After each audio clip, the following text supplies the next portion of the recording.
let's do this. Let's go ahead and do this. Perfect. All good? Okay, here we go. This is Tucker Carlson and Alex Jones. Here we go. We're here with the world's most dangerous man, the most censored man in the English language. But honestly, when you get him in front of an outhouse in the woods, he doesn't seem so dangerous. Dude, I love Alex Jones. Fancy outhouse. Okay, I know. I've made it 3 seconds and I have to pause. I don't agree with everything Alex Jones has to say, but come on, man.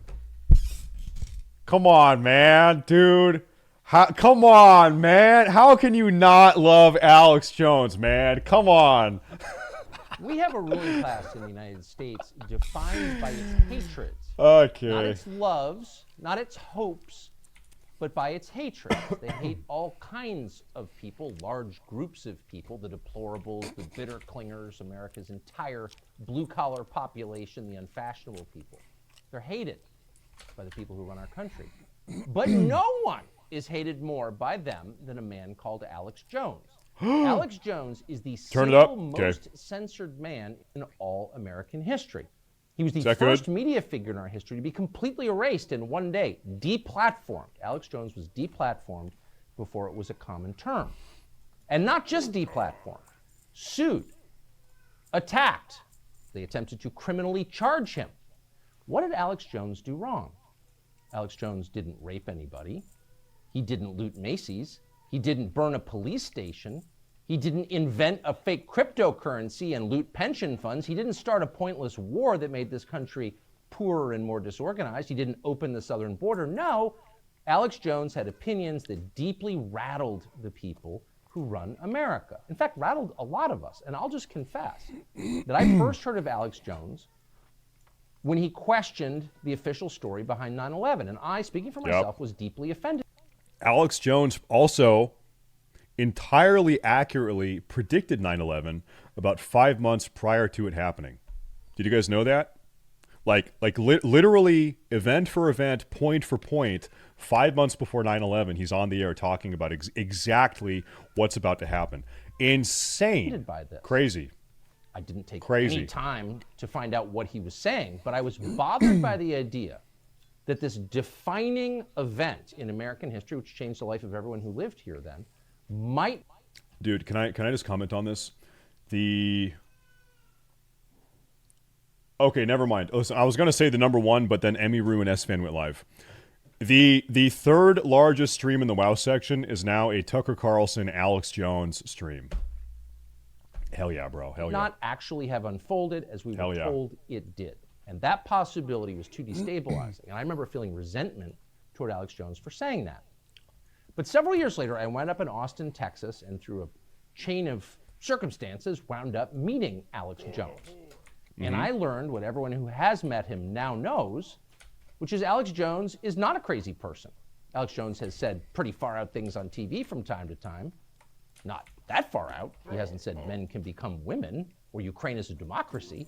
Whoa. But within the bounds of, say, cable news, pretty far out. But fundamentally, Alex Jones is right about a lot of things. And in fact, that's why they don't like him. Alex Jones has an uncanny, really an amazing ability to predict events before they happen. He has called it, and he's done it on tape again and again, to the point where it's a meme on the internet. Alex Jones, prophet. Not conspiracy nut, prophet. But when you dig into Alex Jones's predictions, they are so spot on that it's remarkable. How does he do this? We're guessing there's a kind of spiritual sensitivity to Alex Jones. Maybe that's his secret. He was displaying this years before the average person in this country even thought about matters like that. Now it's pretty obvious to most people that the current war going on in this country is taking place in ways you can't see it most of the time. But 10 years ago, people were not thinking that way. Alex Jones was. And so we thought it'd be interesting to sit down and talk to Alex Jones, the man. He joins us now in our studio. It's Alex him. Jones, thank you. Wow, Tucker, it's great to be here. Amazing studios, amazing. I mean it, amazing people. And this is really going to be, I think, a historic interview. So thanks for having me. Well, I'm really grateful to be able to do it. And it's one of the great blessings of my life and of my job is that I've been able to meet people that I've had preconceptions about and sometimes find those preconceptions bolstered and in other cases demolished, and you're definitely in the second category. So I want, for people who've made it this far, the people around the country have really succeeded in making you disreputable, and the whole point, of course, is people won't listen to you.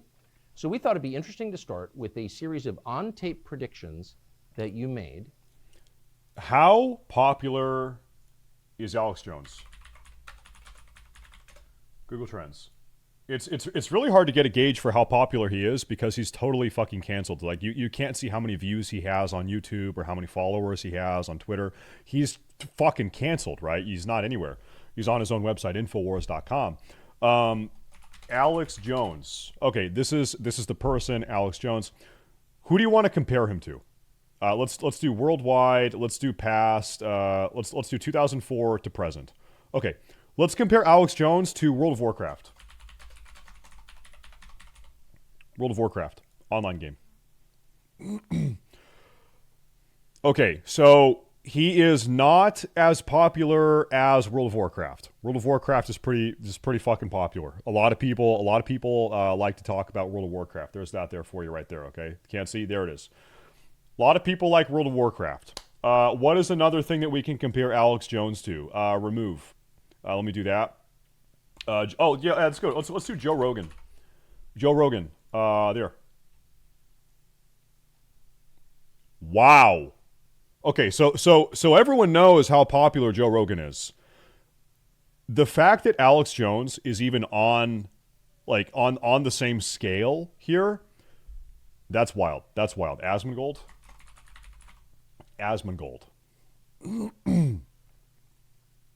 He's down there.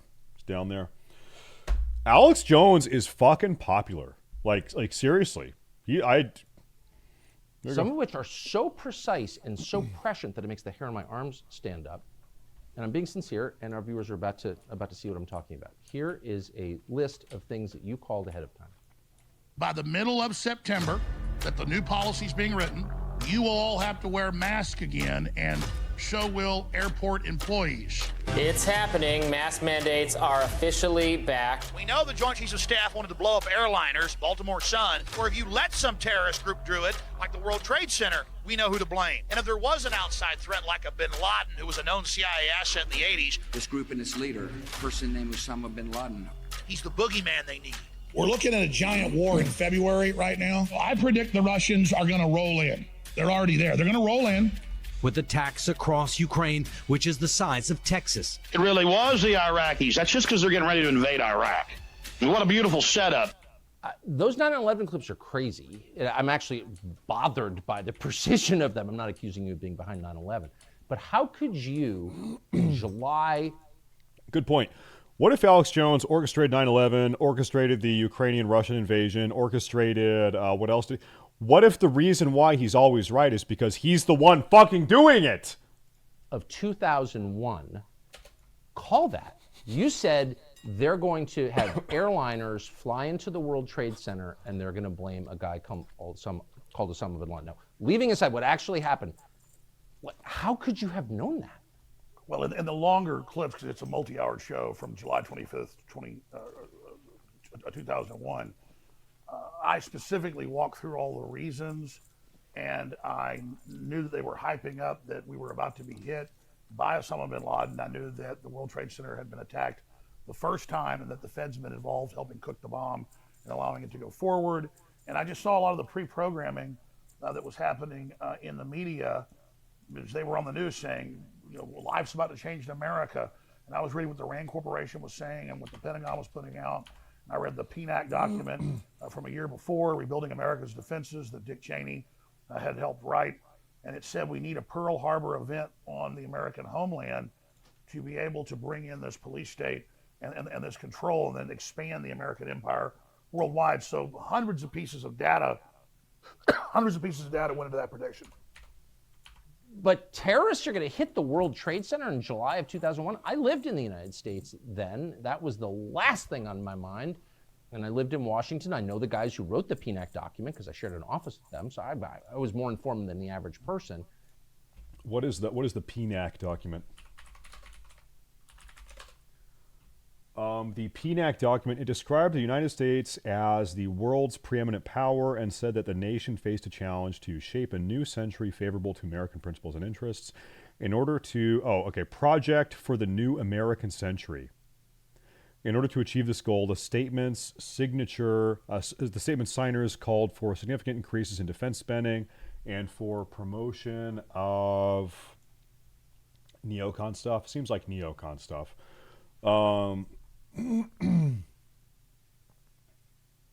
The promotion of political and economic freedom abroad.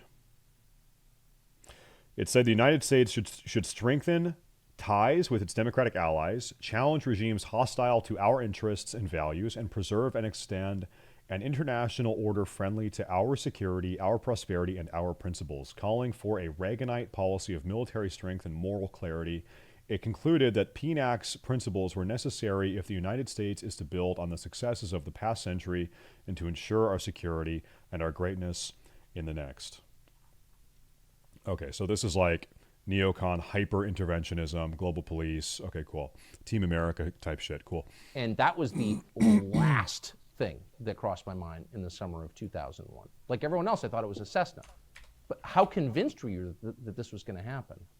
I was completely convinced. In fact, in the full clip that's online, you can find it on Twitter and other places, it has been removed. I explained to people that they need to call the White House and tell the White House, we know if you allow these attacks that you're basically allowing it to happen. And it was similar to all the data we had when you said that on your show? On my show. And I gave the number out so people could actually call the White House. And then going back to October of last year, when the Russians went into Ukraine, I specifically said I think they'll go in by the end of February. And there was a lot of data that went into that. And then they specifically did go in on February 24th. And so I was able to make that prediction as well. But there was a lot of data and information that went into it. Sure. I'm just, for the record, I miscalled that completely. I didn't think they were going to do it. You were right. I was wrong, not for the first time. But the 9/11 thing, I remember that really well. Nobody was thinking like that. So you called it in public on tape. Did the 9/11 Commission, so if I'm the FBI and I'm investigating 9/11, you're like the first guy I would call because you're the only person who said that out loud. Did they call you?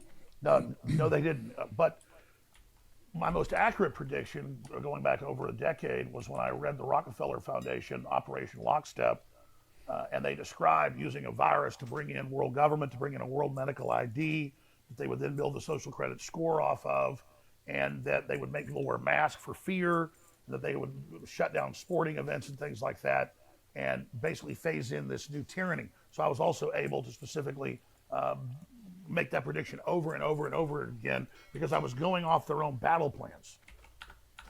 Are you the only person in media who actually reads these reports? I don't think a lot of people do read them, but I do read them. I mean, I'm currently reading MIT reports from their top counsels, Pentagon reports. They have a working group called the Mad Scientist Group at the Pentagon that works with MIT. And if you go watch their hour-long, 2-hour-long, 3-hour-long meetings they have on YouTube with all the tops, I mean, we're talking hundreds of top scientists, they admit that they're building a post-human world, that soon everyone's going to be mind-controlled, that they're going to put smartness in our food. Season of Discovery is a classic WoW thing. Yeah, it's different than Wrath. Food that they can electromagnetically control, and they just lay it all out right there. And I've learned what these people said in the 50s they would do were done by the 70s. What they said their plan was in the 70s for the 90s, they got done.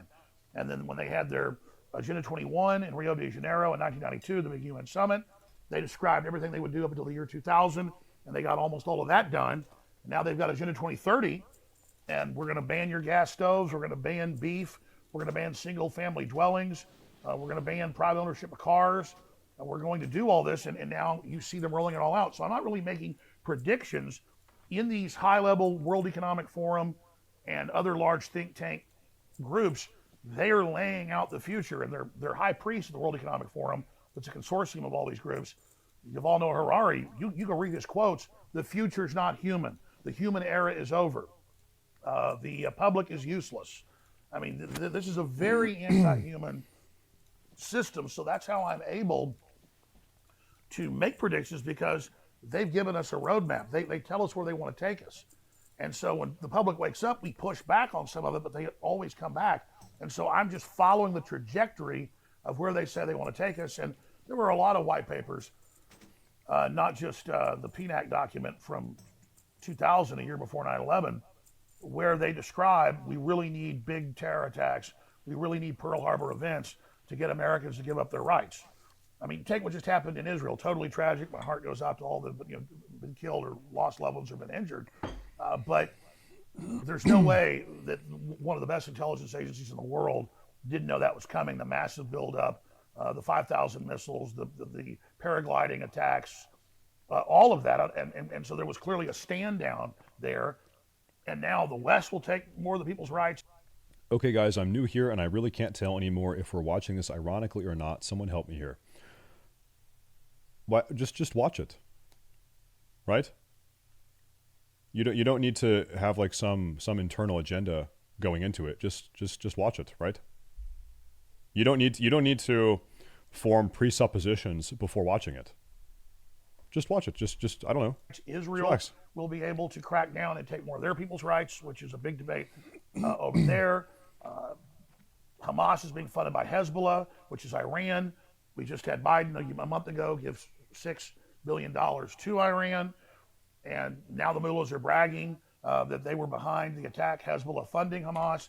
So really, those aren't even predictions. It's clear that Hezbollah and Hamas have tens of thousands of men and women as sleeper cells that are, quote, other than Mexican, that the Border Patrol list every month, tens of thousands coming across the Texas and Arizona and California sectors.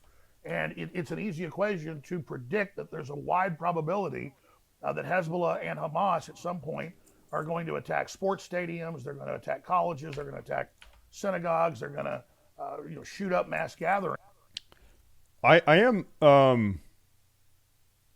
am frankly surprised that there has not been a terrorist attack on U.S. soil that has been blamed on Hamas or Iran yet. I'm surprised that has not happened. Yeah, I'm actually shocked. Just wait. Yeah. Yet. I guess. I hope it doesn't happen. I really hope it doesn't happen. If they're given the order by Iran, if we go to war with Iran, and then when this happens, our government won't get in trouble for dissolving the border and letting these people come in. Just like on 9/11, our government clearly had prior knowledge. There was clearly a major stand down that went on, and the government got more power, more control, and now they're not pointing the Homeland Security apparatus at the Russians like they did in the Cold War, or the Islamists after 9/11. Now they admit that their main focus is Christian conservatives and the bitter clingers and the people that live in rural America, that quote, white people, I mean, it says that in the report, are the main terror threat. And so this whole apparatus of the war on terror has now been turned inwardly against the people, not just here, but also in Europe, where if someone criticizes transgenderism in the UK, they come to their house and arrest them. If a journalist does that, they come to their house and arrest them. If somebody says, I think these surveillance cameras should start getting cut down, they come to their house and they arrest them for their free speech. And so this is a global movement by the mega corporations, by the BlackRocks and the State Streets and the Vanguards that control 80+% of world wealth to control our behavior. And Larry Fink of BlackRock has said that at the Davos Group repeatedly. We're going to use our control over all this finance and this global social credit score we're rolling out to control people's behavior. So that's really what this is. And then they use the threat of global warming, they use the threat of a virus, they use the threat of radical Islam to take our rights, but we really are the target. So what he's talking about here,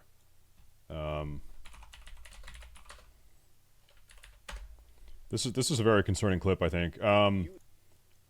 Okay, chat. Name a company that you consume a product from. Let's do.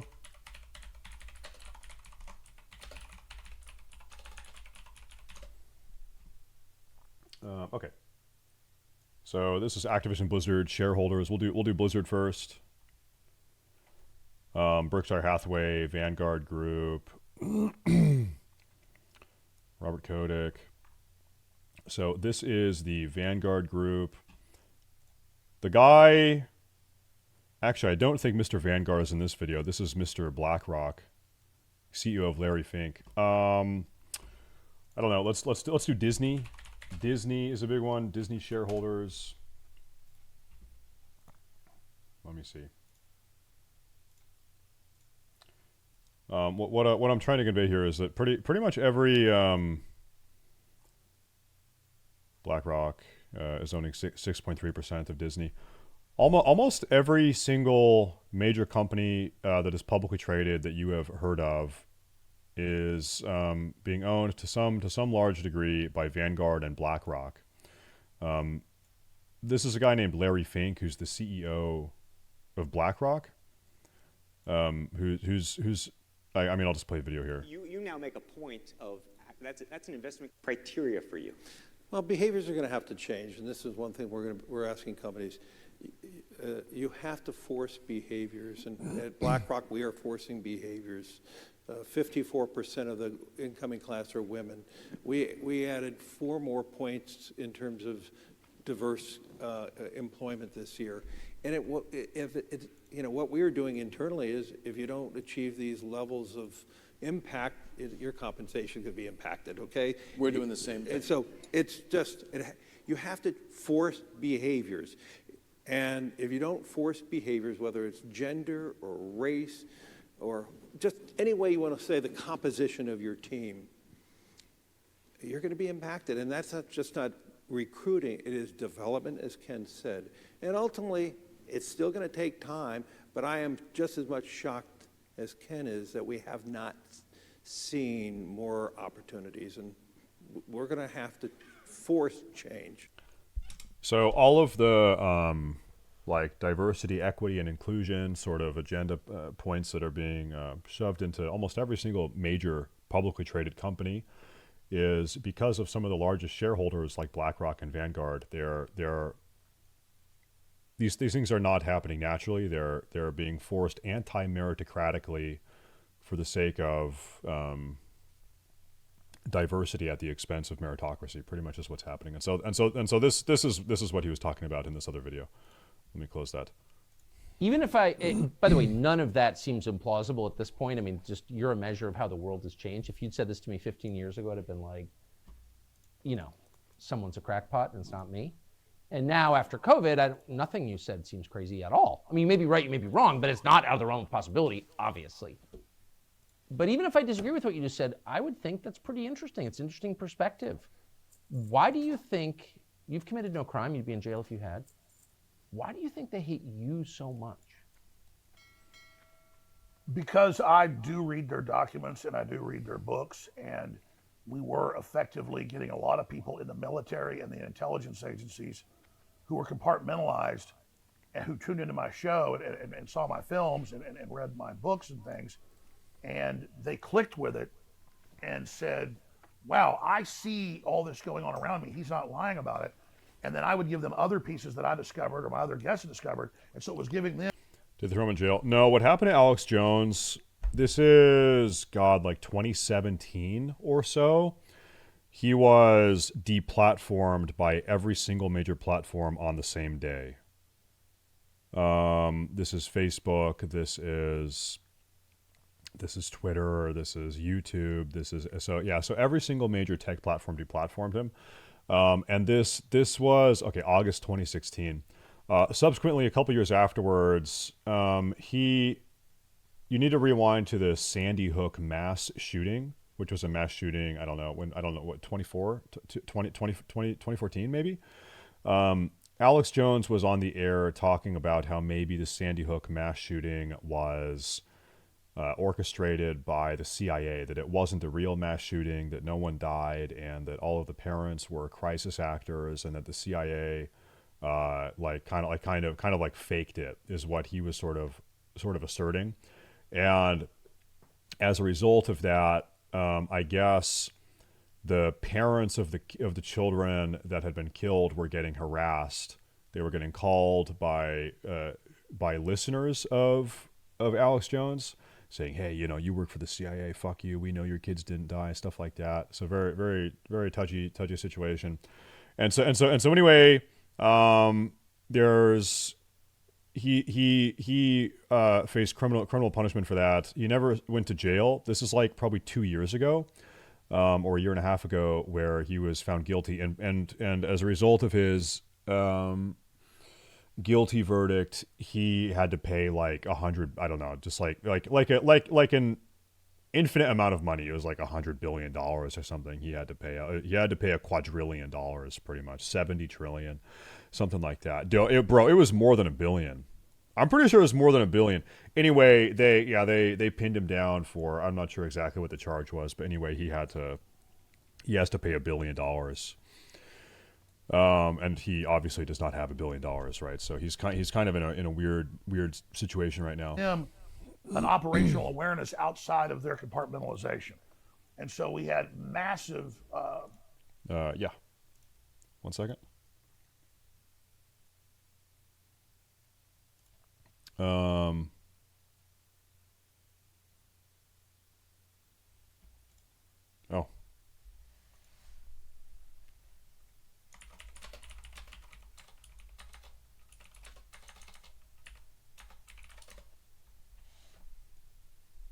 There. Okay.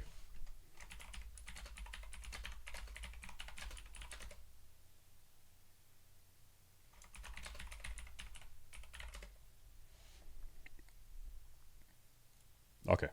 Success in the military, in the police, and in the intelligence agencies, not just here but around the world, and so our penetration into those areas to help people expand their awareness that we're inside the government, inside corporations, was triggering a lot of whistleblowers, was triggering a lot of people not going along with the program, and so really my sin was decompartmentalization of the population. When you got deplatformed, and to this day, no one has ever been more aggressively censored, I don't think, than you. I've apologized to you this in person before. I was in Labrador on a fishing trip and missed the entire thing. I was literally out of cell range. I didn't know what happened, but I got back and I read about it. I felt like it was a major moment in the history of the American media. I don't think anybody defended you when that happened. Anybody with any kind of audience. For me, when Tim Cook admitted that he met on the weekend in August of 2017 with the other big tech heads, and they made the decision to curate, like it's a museum, and take me off. It was hundreds of platforms. I mean, it wasn't just all the big ones. It was everything from LinkedIn to our bank accounts being taken away to everything ensuing that week and over the next month. And I knew that I was a test case, and I wasn't taken off those platforms for any demonstrable reason. It was the questioning the school shooting thing that came later.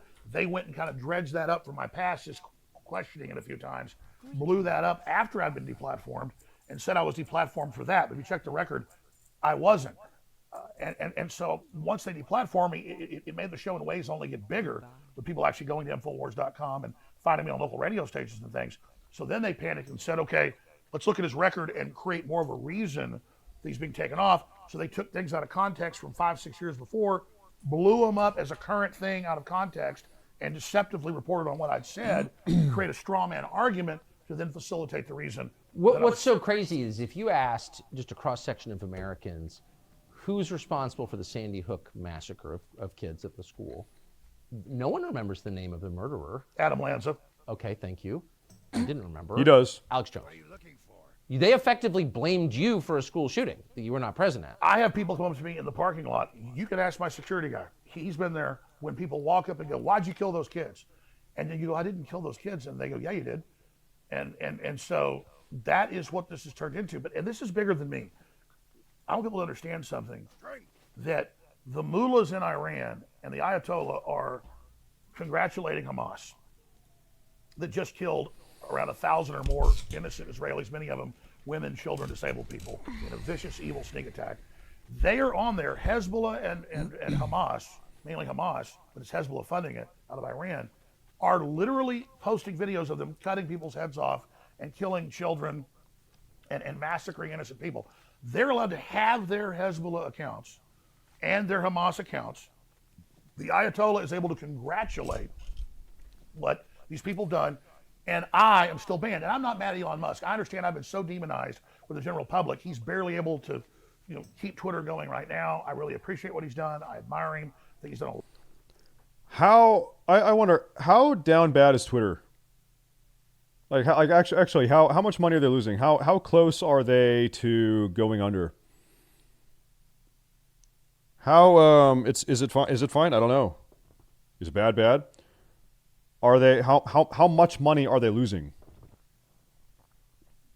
How quickly are they bleeding money? I don't know. Disney axed them? Yes, I know that. I know that. Disney and a lot of other large corporations were pressured by certain groups to do so. Yeah. Huh. We'll see what happens. A lot of great work, and I see him moving in the right direction. So a lot of people attack Musk on Twitter. I trend all the time. Hey, if you're such an absolutist on free speech, bring back Alex Jones. I understand that if he did that, the ADL and others would really be able to probably shut down Twitter. So I understand that he needs to go through a process before he does that. So people get mad at Twitter for not. Why the ADL? I'm not the world's expert on your career, but I know you. I've never heard you say a single anti-Semitic thing and an anti-Israel thing. Why would the ADL be against you? I don't think anyone's even called you an anti-Semite. Well, unless I'm missing something. I mean, what goes on is the left forever called everybody a racist if you were just a conservative or pro-Second Amendment or pro-life or thought we ought to have a border. And that didn't work anymore to call people racist. And so the ADL gets all this big liberal donations.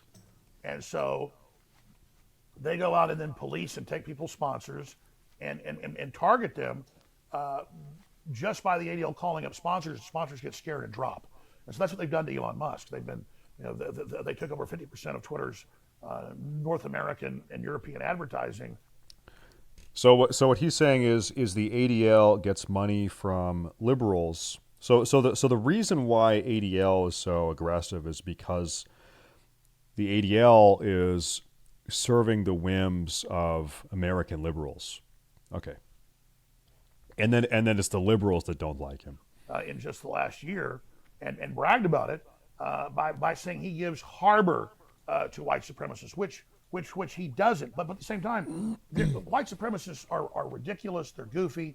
Most of them are usually working for foundations and are basically actors. We're not supposed to say that, but there's many cases of that actually being the case, and that they're just LARPing that they're white supremacists. But let those clowns speak. Whatever happened to the ACLU that used to support the KKK marching through a town or publishing their own newspaper? I don't support the KKK. I think they're a joke. But if you take their rights, you've taken everybody's. But they're not even taking the rights of those people to post.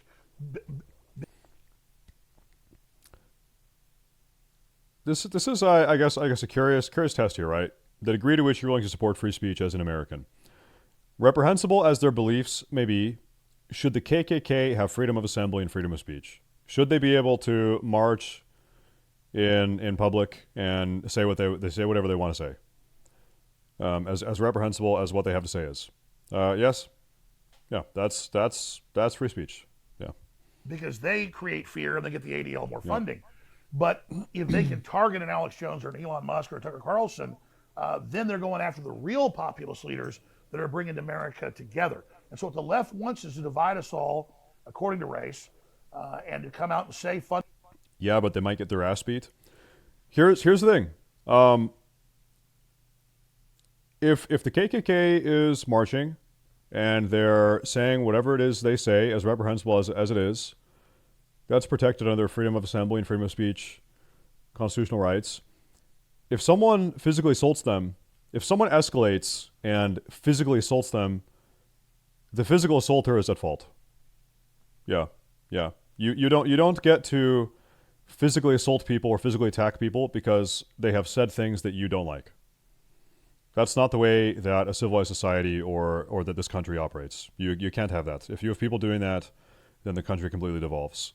You don't get to say, okay, I believe in your right to free speech, but if I don't like what you have to say, I'm going to beat the fuck out of you. It doesn't work that way. It doesn't work that way. And in no way at all is that a defense of the reprehensible speech, but that's how free speech must work. It must work that way. Fundamentally with critical race theory that inherently being white is bad, and teaching 5-year-old white children they're inherently bad because they're white. Do you allow KKK in a civilized society? I think in a civilized society, in a democracy, you must allow free speech. And allowing free speech is also tolerating reprehensible speech. Yes. Yeah. I think reprehensible speech is a a part of free speech. It must be, and if it's not, then someone has to decide. Some legislative body, some council, some leader has to decide what speech is okay and what speech is not, and that doesn't work. That does not work at all. Doesn't work. That is wounding their brains and really creating racial division. Why do people put up with that? I don't understand why. I mean, that's just, if you had told me 20 years ago, and I grew up in a world where judging people on the basis of their skin color was totally immoral, and I still believe that. But if you told me 20 years ago that we were going to live in a world where people get on TV and just be like, I hate white people, they're bad. No, it's totally fine. Like, why do people put up with that? Like, there should be zero tolerance for that. I don't get it. The Democratic Party founded the KKK. And when the majority were whites in the South in some areas, they played the race card for political power.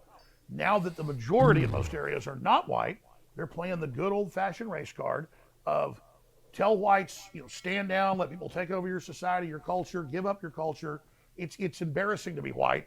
And then now it's flat out bad to be white, and the left's trying to convert all these minority groups that are now the majority in most areas into race-based systems, because that is a very effective system. But why do people put up with that? I mean, like, if they were doing that to... So do we allow Islamic terror organizations to hold rallies against democracy and infidels? Yes. You are allowed to have a pro Sharia law rally, or even an anti. This is very very important. You understand this. In a free speech democracy, you must be allowed to have an anti-free speech, anti-democracy rally. You must tolerate people walking around the public square advocating for an end to free speech and an end to democracy. You must allow that. That's very important. Because the idea, Jesus Christ, the idea of free speech and the idea of democracy is that the good ideas will rise to the top, and that through rhetoric, the good ideas will trump the bad ones. Okay? So if someone's saying we need to end democracy and we need to end free speech, in a free speech society, what you're supposed to say is, here's why that's a bad idea. Here's why, as a society, we should not do that. We're going to talk about this as a bad idea, because you're trying to convince. It's an optics battle. You're trying to convince people to be on your side and vote with your agenda. Yeah. Bruh, I'm dead. Jake Dive. I think you probably don't value free speech very much. I think you probably don't, from what you're typing in my chat. I really do. And I also believe that good ideas are argued effectively always beat out bad ideas. Yeah. Malaysians or Filipinos or Hondurans, I would say you can't do that. You're not allowed to attack people on the basis of their race. I'm sorry, not in a country like this, because the country will fall apart, and it's immoral. I totally agree. But nobody says anything. I don't get it. The reason they've done it is most of the enforcers of this are white liberal women, 45 or older. Not fair. It's just a fact. And they're cucked husbands. And so to them... Can I just say that the phrase cucked husbands is the best? It really is true. So if you get around these white liberals, they live in the whitest areas. They're totally scared of anybody with brown skin, but they virtue signal constantly and then say, yes, the white people are bad. The white people are evil. And these. I mean, I've even seen white people sit up there and say, yeah, it's time to deal with these crackers. And they're a white person. Whoa! That. So from Jackson Hole or Nantucket or Aspen or Bethesda, the whitest places in America. So shouldn't there be a law? Super simple. If you've got a BLM sign in your yard, you should be required to live in Gary, Indiana, or Baltimore. You should not be anywhere near Jackson, Wyoming. You should be made to live in East St. Louis. I totally agree. You should be made to live in Detroit. Yes. But of course, they've done the studies, they looked at the statistics. It's not just here, it's in Europe and it's in the UK, like in London. The liberal areas are like 99% white. Oh, I noticed. Okay, and there's a lot of rich people in London that aren't white, but they're not even in that area. They are the most insular group, and then they point at white Christian culture and society that actually outlawed slavery in most of the world, was the vanguard of stopping it, and then they don't point at China, which is the most homogeneous racist group in the world. It's an ethno-state. It's Han Chinese, period. Well, they teach, as you know on their news, that we are going to have Chinese superiority. We are the Chinese supremacist. Xi Jinping admires Hitler. He is literally following a race-based operation that is taking the world over, that owns the majority of Hollywood, that's paid off the Democratic Party. And if you look at all these anti-white shows that you see funded in Hollywood, almost all of it has majority literal communist Chinese government backing that is funding this. So it's real simple. China looks in and sees this diverse culture, and they say, we're going to use that to split the country up and balkanize it. And that's what they've done. And so communist China, along with the Southern Poverty Law Center and the ADL and all these groups, see America's weakness, and they're literally coming in saying white people are inherently bad because of the color of their skin. They inherently have cheated people. They've hurt people. White people invented racism. None of that's true. It's really just tribalism. And then they organize all these other groups into race-based groups to then unify them under the Democratic Party to attack who is left that tends to be more conservative, and that is some white people in this country. Though they're panicking because more and more blacks are voting Republican, more and more Hispanics are voting Republican. They're starting to figure this out. So now they're in panic mode to bring in totally disenfranchised third world populations who are refugees from the multi-year lockdowns in Africa, Latin America, and Asia and the Middle East. They then bring them to UN camps, brainwash them, then bring them to our border, brainwash them. Are Hispanics and blacks in the U.S. starting to vote Republican? Is that actually happening?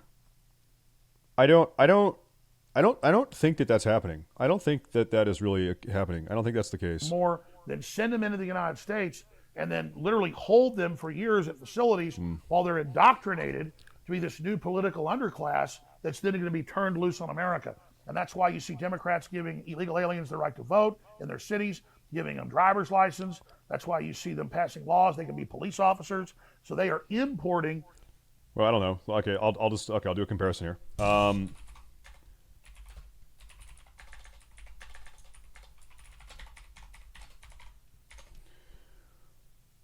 Okay.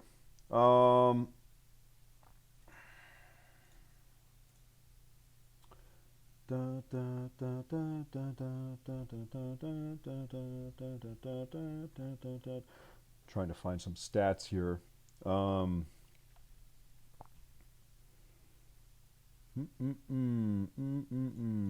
thanks.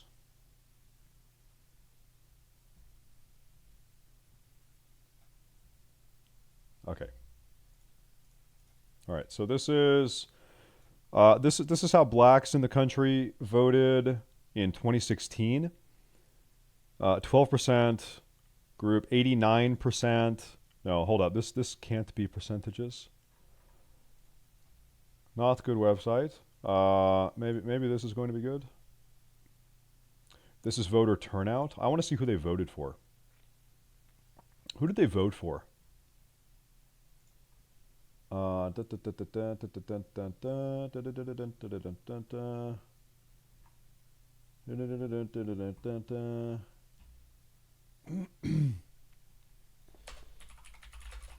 don't know. Type in Clinton versus Trump.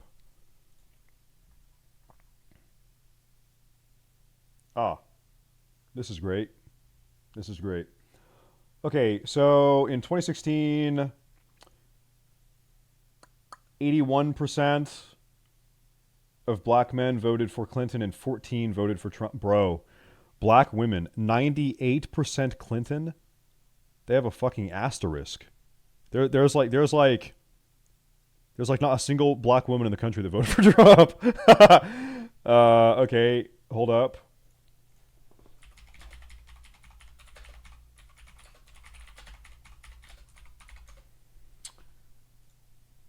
Okay, this is 2020. Can I just find the same deal? Can I find the same deal? I just want by race.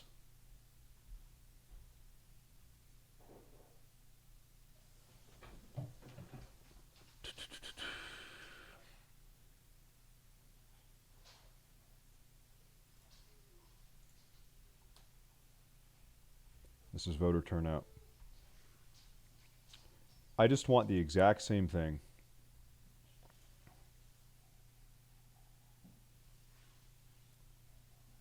You know what I can do maybe?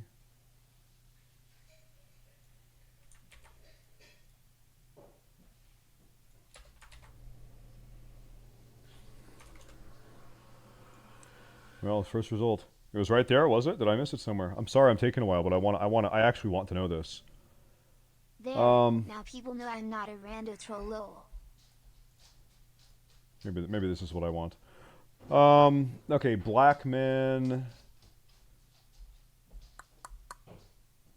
So here it looks like it's 87-12. Yeah, it must be 87, and then 95-5 for black women. Yeah, that's it. That's what it is.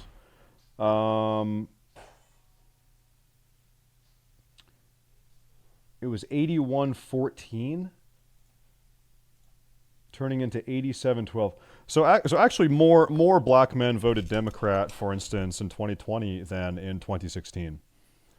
So Trump actually lost African American support from black men.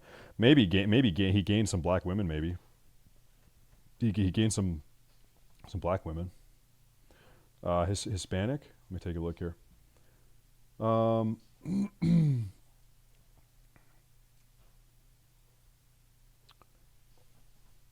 Okay, so Hispanic was 66-28. And here Hispanic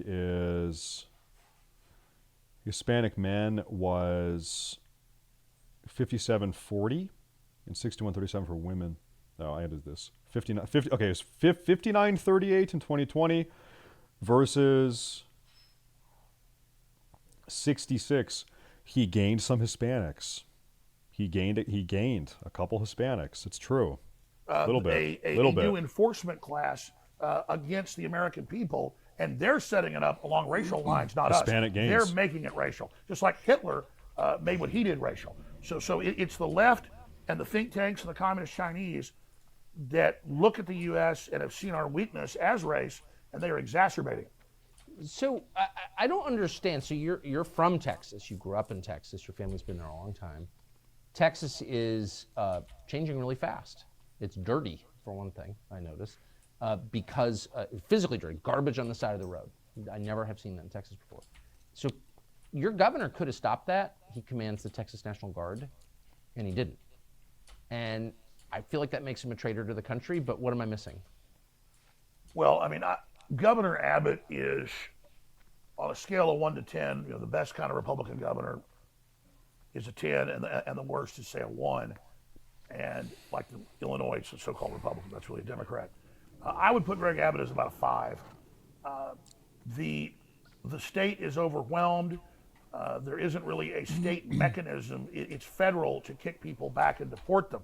So they have put up barbed wire. They have tried to stop people. They have tried, but then they have to hand them over to the feds who release them. But why not just say the feds are committing a crime?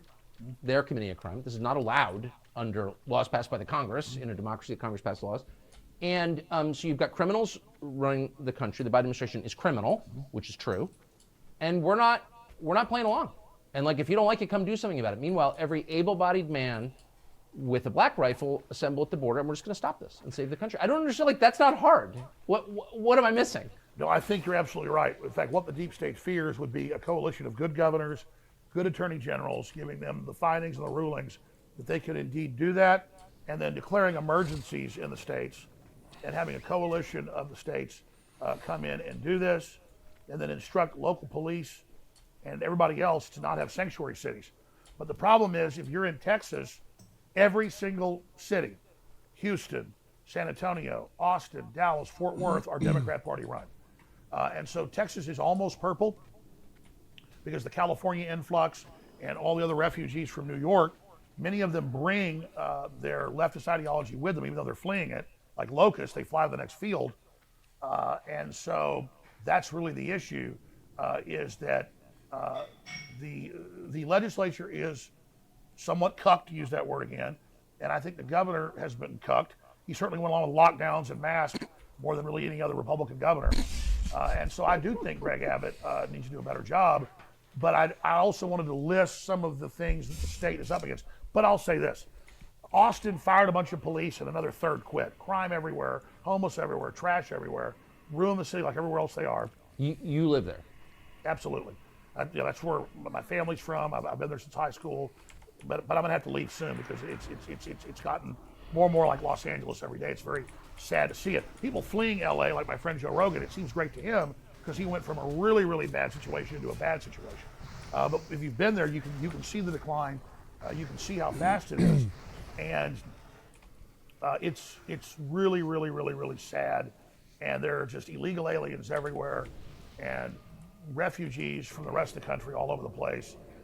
And you see really the economic decline of most of the mom and pop businesses and things.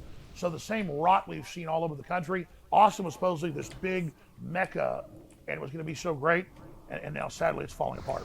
I mean, Tucker, you know the answer to all this. You do the best job of anybody with a true Americana populist breakdown. The ruling elites of the world, the Black Crocs, the State Streets, they're on record saying they don't want our consumer society. They don't want our capitalist society. It's bad, it's ugly, it's gross, but they're the biggest consumers compared to anybody else in the world. Their quote, carbon footprints are thousands of times bigger than the average person. Leonardo DiCaprio or Klaus Schwab. California is great now. All these obnoxious losers left to ruin your guys' shitty flyover states. The West Coast, up and down, top to bottom, is very bad. It's in a very, very bad state of affairs. Every single urban area, Portland, Seattle, Tacoma, Salem, San Francisco, Los Angeles. It's very bad. Like the coverage of how bad these cities are. It's not just like Fox News rhetoric. It's very bad. It really is bad. It's like, so I've grown up in the Portland area, right? I grew up when I was 14, 15, 16, 17, 18. We used to take the bus down to Portland and hang out for the day. Right? It's a nice summer day. Okay, Mom, I'm going to take the bus to Portland and we're just going to go hang out. Like this is like 10 years ago, 15 years ago, right? It was awesome. It was great. Portland was always like kind of hipster, kind of hippie, weird, right? But it wasn't violent. It wasn't littered with homeless people and drug addicts and crime, and it wasn't. It was totally safe. It was all fine. Now I won't even bring my family down there. In fact, so my wife's mom is going to be visiting us in January, and she's flying into Seattle, and so we're kind of planning what we want to do. We're going to be at an Airbnb outside of Seattle for a couple days. I'm thinking, do I want to take my wife's parents to Seattle and show them Pike Place? Do I want to take them? Like, I don't know. Like, I don't know if I want to be with my kids in downtown Seattle. Now I need to think. It's like a safety issue. Do I feel safe walking around Seattle with my kids? I don't know. Literally have carbon footprints thousands of times bigger it's very not than good. the average poor working American. It's not that bad. It's very bad. You it's very can't have bad. a car or air conditioning. Remember, before Obama left office, he traveled to Latin America, to Africa, and the Middle East. And what did he tell them in speeches? The clips are famous. You can't have a car or air conditioning. The earth will overheat and burn up. While he's telling people that by the year 2017, like Al Gore said, we would have areas flooded on the coastal areas, while he bought a big house in Martha's Vineyard at 1 foot above sea level. And of course, it's still there and it hasn't flooded. I mean, his chef died there, he drowned sadly, but no flooding inside the house, just the dead chef. So they're waging war against civilization and society to make us poor, to put us under siege, and to cut off our energy, make the cost of living impossible, to break our old system, to bring in something even worse. And that's the Cloward and Piven strategy that the Democratic Party has adopted. They've done the same thing in Europe. Homeless people don't materialize from nowhere. People are getting priced out of their home because corpos refuse to raise. So in these West Coast cities where drugs have been decriminalized, really what has caused this is the really largest causal factor for the homeless and drug addiction issue, which is like 1-to-1 completely tied. It's that drugs have been decriminalized in these states, and people that are drug addicts have traveled from all over the country to these cities because they're sort of safe havens for drug use. If you go walk through downtown Portland or downtown Seattle and ask people, hey, where you're from, go talk to a bunch of drug addicts downtown Portland or downtown Seattle, downtown San Fran. Ask them where they're from. Most of them are not going to say they're from there. They're from, I'm from Boston. I'm from Nebraska. They're from all over the country, and they've come here in the last 4 or 5 years. I'm from Ohio, because this is the place to do it. The weather is temperate. It's not too bad. Winters are pretty casual. There's not a whole lot of social programs, but more social programs here than elsewhere in the country, and they're not going to get arrested for using drugs. That's what it is. So it's like these are people that are not even native. A lot of them, most of them are not even native. They've traveled here from elsewhere in the country to here to live this sort of lifestyle because they're not going to get in trouble for it. This is a plan. The central banks have unlimited money, but they can't buy all the infrastructure up because people aren't selling. So they've got to crush us and make people so poor that everybody's forced to sell their business, their intellectual property, their physical property, but more importantly, to turn over our bodies to them. We're a UN treaty that Biden right now is, that's what I call Biden is trying to ratify, would literally put our bodies under the control of the United Nations and our medical care policy under it. So it's the pandemic treaty. Holy shit. So what this is really a breaking of our will, a demoralization. That's what the transgenderism is, and 2 men can have a baby, and puberty blockers, and castrating little boys, and cutting little girls' breasts off. They've got such hellish stuff coming in this designed global collapse to bring in their world government that they've got to just have all these horrors out there, hoping we just throw up our hands and run off to the countryside, which everybody's doing, and in a way that's good. But at the same time, then they've got full control. That's totally right. And they're going to march out of the countryside next and dig us out. So that's, I mean, you look at the White House press secretary, who can barely speak English, who's one of the stupidest people I've ever seen, and a transparent liar. You wouldn't hire her to run your copy machine. She's the White House press secretary. Why would you do that? And it's not because of her race or who she sleeps with. I think the whole point is she's so obviously repulsive. Is she this is the black woman with the afro?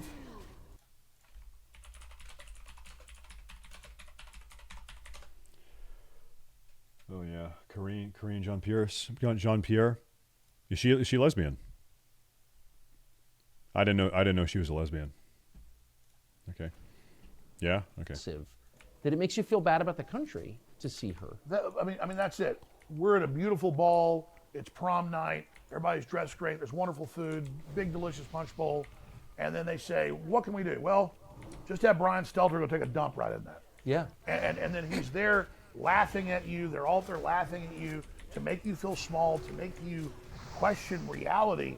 Why is everything so ugly? I mean, that's why they tell people, hey, you can be homeless anywhere. You can crap on the street, needles, throw your garbage everywhere.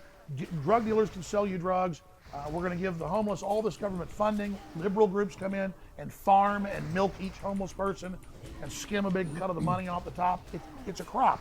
But then a cash crop. But then we see that and we think it's all over. There's nothing we can do to demoralize us and make us give up. And even though I'm conscious of this, even though I know this, it's still at a DNA level. I'm like, I got to go to the country. I got to get out of here. I've got to separate myself from this.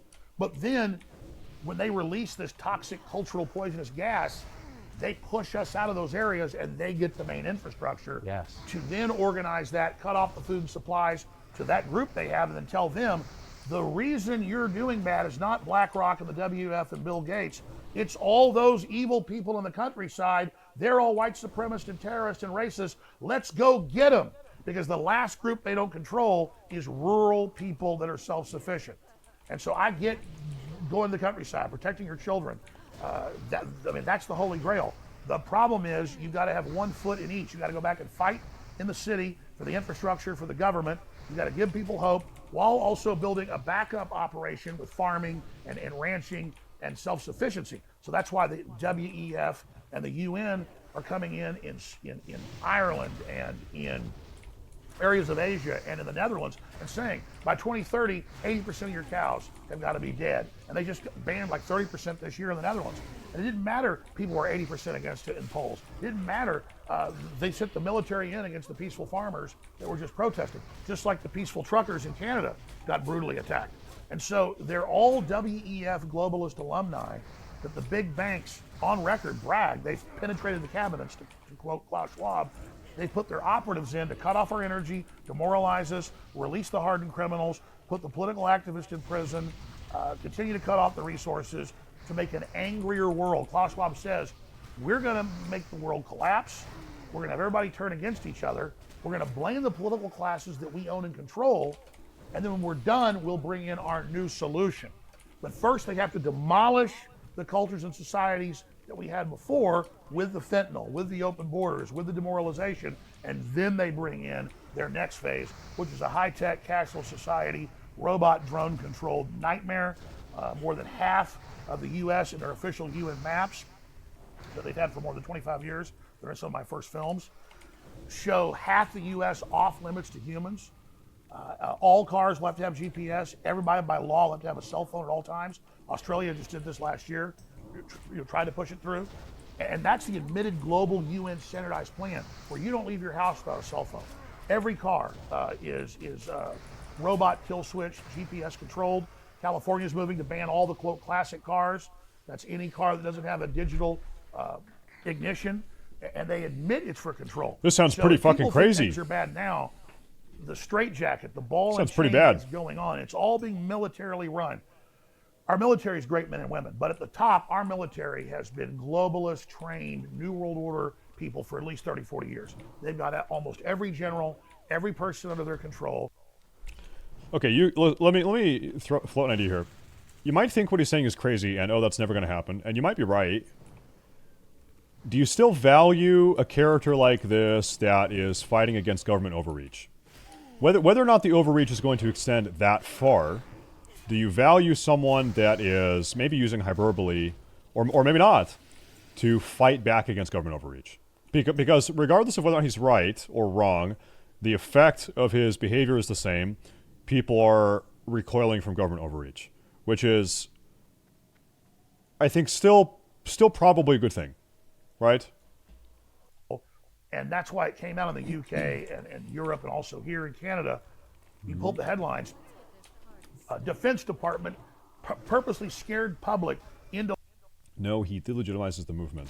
Well, I don't think so, because I think the movement that Alex Jones is a part of, and by movement it's like a loose coalition of people, of leading figures or leading personalities, I think is actually gaining traction. I think it's actually gaining momentum. That loose coalition of people, that loose movement. I think it seems to be working. The lockdowns, masking, and taking inoculations. UK headline: British Ministry of Defense secretly brainwashed and terrorized public. Canada, same headline. They even let you know, oh, the military is here to do this. And now, oh, the CIA and Justice Department is there to help surveil the public to stop disinformation. And it turned out, of course, almost all that disinformation was true. Always. About everything. So we have to understand, our governments have been seized. The big corporations want to get rid of the American idea. Like, you got 50 acres and your house and a business and a farm, and you can take care of your family, and you're independent. They have to destroy all that because the rest of the world aspires to that. Instead, they want 15-minute cities, central bank digital currencies. They want all of these systems that track and trace everything you do in the social credit scores. And the plan for the rest of the public, we're talking 99%, is 250 square foot coffin apartments, 5G bathing you in them, literally eating bug protein. And I told people 10 years ago they're going to push bugs on the public because I read it in their white papers. Now it's already in grocery stores all over the U.S., all over Europe. They're putting the cricket meal into the food, very toxic. Undisclosed, yeah. It's got chitin in it. Yeah, they'll just give it a number. It's got like a code. And you ask again, why would you do that? Because it's all about breaking our will. They don't want people to aspire to open, free societies. Yeah, there's a lot of waste, there's decadence, there's issues, but there's freedom. They want to train us to live on carbon rationing, food rationing, a very dystopic world. You'll own nothing, you'll have nothing, and you'll be happy. But these are quotes. I have to say, I bet there are, I don't know how long into this we are, 30 minutes or something. I bet there are a lot of people watching who are thinking, holy smokes, I can't believe I'm agreeing with Alex Jones. I'm supposed to hate this guy. Like, where's the lie in what you just said? I'm not sucking up. I'm sincere. Like, I'm listening to this, and even myself, I'm thinking, I can't believe I'm nodding along to Alex Jones and being like, you're absolutely right. Like, where are you wrong? Well, I just hope people realize that we're all under the gun. So many of these leftists believe that because they go along with us, they're going to be given powerful positions in this system. This is a technocracy. There's almost no managers in this. Almost nobody has power in the system except a very small group of technocrats who happen to be transhumanist. And you said something really astute a few weeks ago in a speech you gave, and you've also talked about on your show, that all of this stems from their fear and denial of death. So one of the things I find so striking about you, having watched you on and off over the years, and this must be a burden for you personally, but your ability to see people at a deeper level or to see things in them that are not obvious to the rest of us. And I want to give a specific example. So there's a guy called Brian Stelter who had the media show on CNN. Brian Stelter is probably one of the most repulsive people to ever appear on TV. He is absolutely sickening. Absolutely terrible. Am I on the right? I am. I don't fall neatly on the American left or the American right. Yeah, I'm not a Republican. I'm not a Democrat. I first met Brian Stelter when he was Something a high else. school student or a first-year college student because he would hang around the show I worked on at the time at CNN. This was 20 years ago at least. And I always thought he was awkward and weird and probably had a super creepy personal life, but I never took. Are you Euro-influenced? Well, I think probably every American is. How could you be an American and not be Euro-influenced? Am I an anarcho-capitalist? No, I'm not. No, I'm not at all. No. Seriously. There's a pretty famous clip, and I want to play it right now, of you critiquing Brian Stelter, and you take him way more seriously than I ever did, and I think you're right to. So this is a pretty famous clip of you on Brian Stelter. Hell on earth! A libertarian like me, that's what you are. I'm actually very, very not libertarian. I'm not a libertarian at all. I've got some very, very big problems with libertarianism. Yeah. Not at all. In fact, real quick, I'll say, like libertarianism could be a great approach to society if we had the perfect society for it. But we don't have the nation. We don't have the populace. We don't have a nation that libertarianism will work in. It's not going to work. I think if you had the right type of people for it, I think the right type of nation, I think it's probably could be fine. Same for socialism too, by the way. If you had the right type of nation, I think socialism probably works pretty well. But I don't think here in America, I don't think we don't have a nation that is conducive for libertarianism or a nation that is conducive for socialism. I don't think we do. We do. Haha, what? Yeah. He wants to run your life. He wants to control every aspect of your life because he knows he is a cowardly, degenerate sack of anti-human trash. I pledge before my Heavenly Father that I will resist them every way I can. These people are the literal demon spawn of the pit of hell. Look at him. And you know what? He is better than you if you keep letting him run your life. He runs your kids. He runs the schools. He runs the banks. This guy, this spirit, this smiling, leering devil that thinks you can't see what he is your enemy. Period. All the narcissistic, devil-worshipping filth. I see you, enemy. I see you, enemy. Enemy. Enemy. You are my enemy. And I swear total resistance to you with everything I've got. Disingenuous, fake, false, broke back, twisted, a defiler, a betrayer, a backstabber, a devil. You don't think I don't see you, Stelter? I see you. You understand me? I know what you think of me and my family. I see you right back. You understand that? You understand that, Stelter? Holy shit. I've only watched that several Holy times. shit! And I laugh every time, but I also, there's something to, if Brian Stelter had absolute power, would you and your family survive? Of course not. You wouldn't. You'd be, of course not, and neither would mine. So there's a lot that's true about what you said. How did you perceive that? The rest of us just made fun of him. Now, once they started the censorship and deplatforming, remember back then they would deny it. Oh yeah, we're taking people off air, but it's not censorship. Now they admit, no, it's censorship. We're doing this for your own good. So he was really the face of that, and he was working for the head of CNN that was really in charge of it. It later came out. CNN currently is not in charge. They've handed it completely over to the Justice Department to quarterback, as Congress reported a few months ago with the documents. But at the time, Brian Stelter and his mini-me, Oliver Darcy, were going around calling up and harassing my sponsors, taking sponsors away, and they were going around and organizing big tech to take not just myself, but many other people offline. And so he was destroying our free speech. He was taking our sponsors. But it's crazy. I just want to restate. You are not promoting race hatred. You're against race hatred. You never have promoted that, ever. You're not promoting violence. You've never called for violence. And you've never even called for breaking the law. And so that's why there's so much anger there, because I remember the day I did that and a few other clips that went viral. I showed all the stuff he was doing, but then the media attacked me and just clicked it out of context. But still it reverberated with people because people were sick of the corporate legacy media. So people say, well, why is he so angry? Well, it's because he's literally trying to take us off air, literally taking our sponsors. I mean, the equivalent of the Vikings 1,000 years ago in England pulling up and burning a village down. And so there he is, all sweet and liberal and cackling and laughing, but he's really an agent of anti-American totalitarianism. And so he was the front man of that, and I wanted to just simply say, well, you're right. I see you, I know what you're doing. So people see it out of context and think, why are you being so mean to him? Well, I mean, he's literally trying to destroy my free speech, take me off air, and put my family on the street. So I'm pissed off at him. What's interesting is, and I mean, I don't know if you want me to reveal this, but we had dinner in our barn last night, and there were some drinks.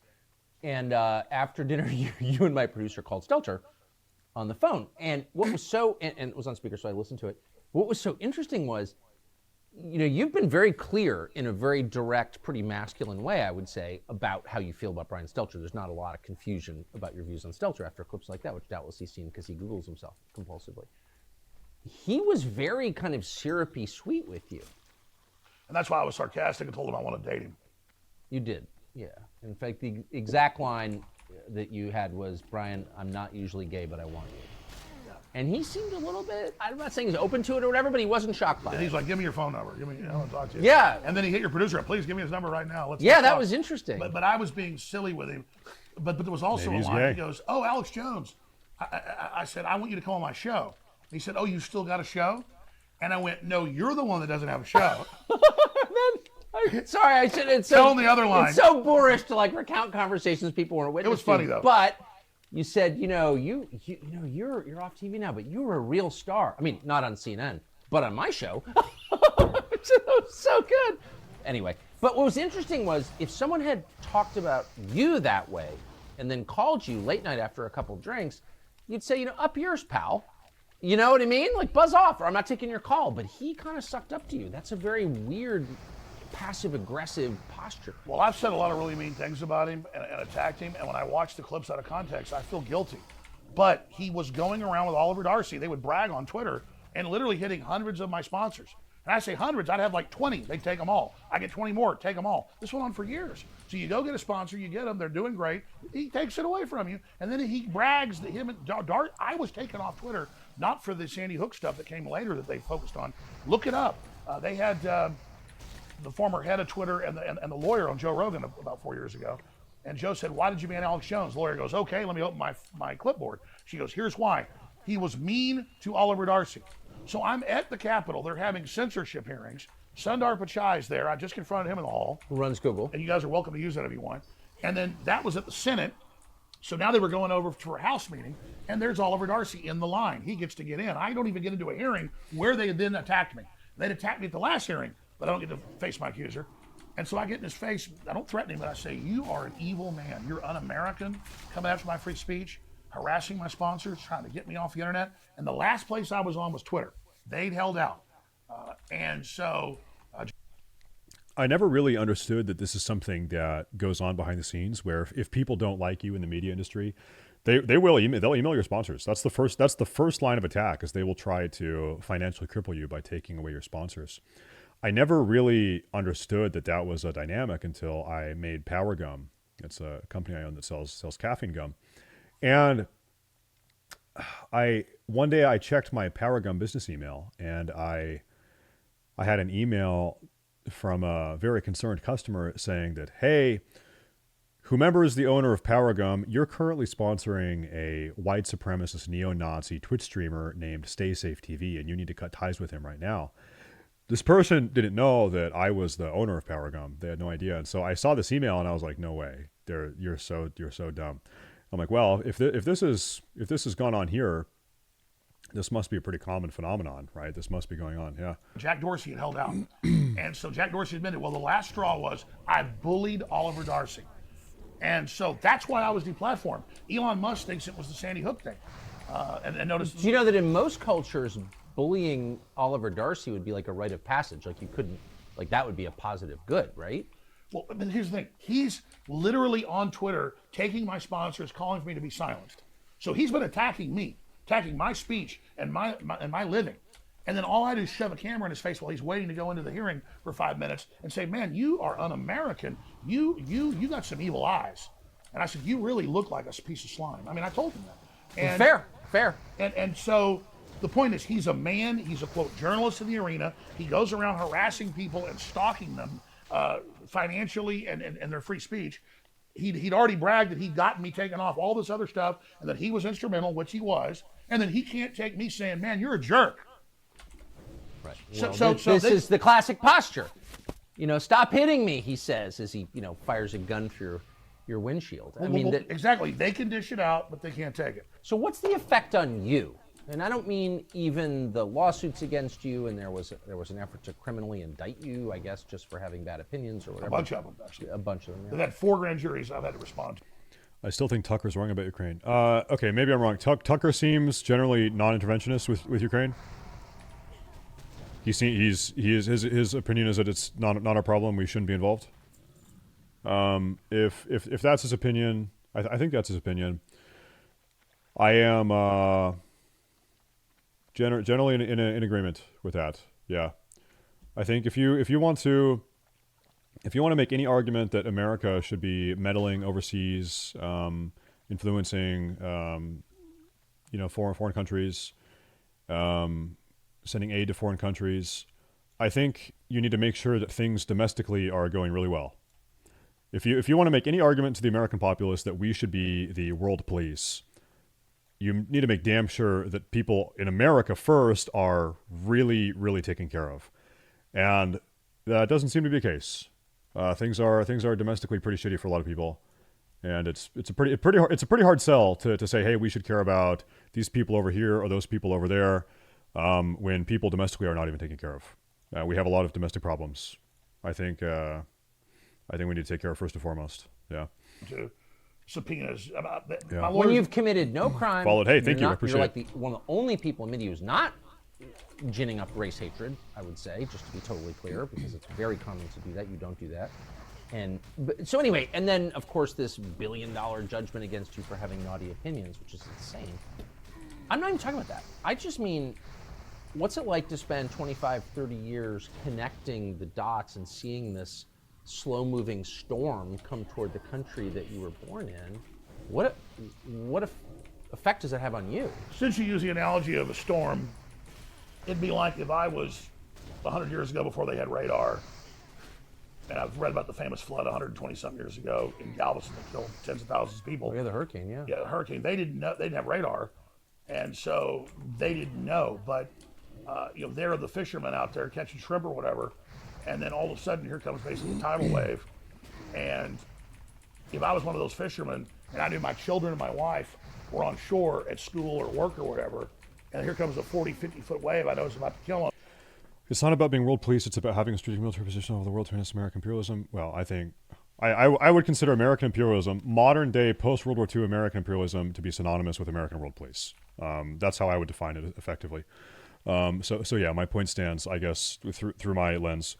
That's an argument. There's always problems internally. Less influence globally means less ability to exert our wills, beliefs, and values. I don't think that our wills, values, and beliefs need to be exerted onto Afghani goat farmers or to Eastern Ukrainians. I don't give one shit about that. I don't care. I look at the history of America. The first 150 years of this country, leading up to World War II, there was a shift in Pearl Harbor when Pearl Harbor was attacked by the Japanese. America was strictly a non-interventionist country. Like the one of the key beliefs and ideologies that we had in this country from inception leading up to Pearl Harbor, where a lot changed very quickly, was non-intervention. We are over here. We made this country for a reason.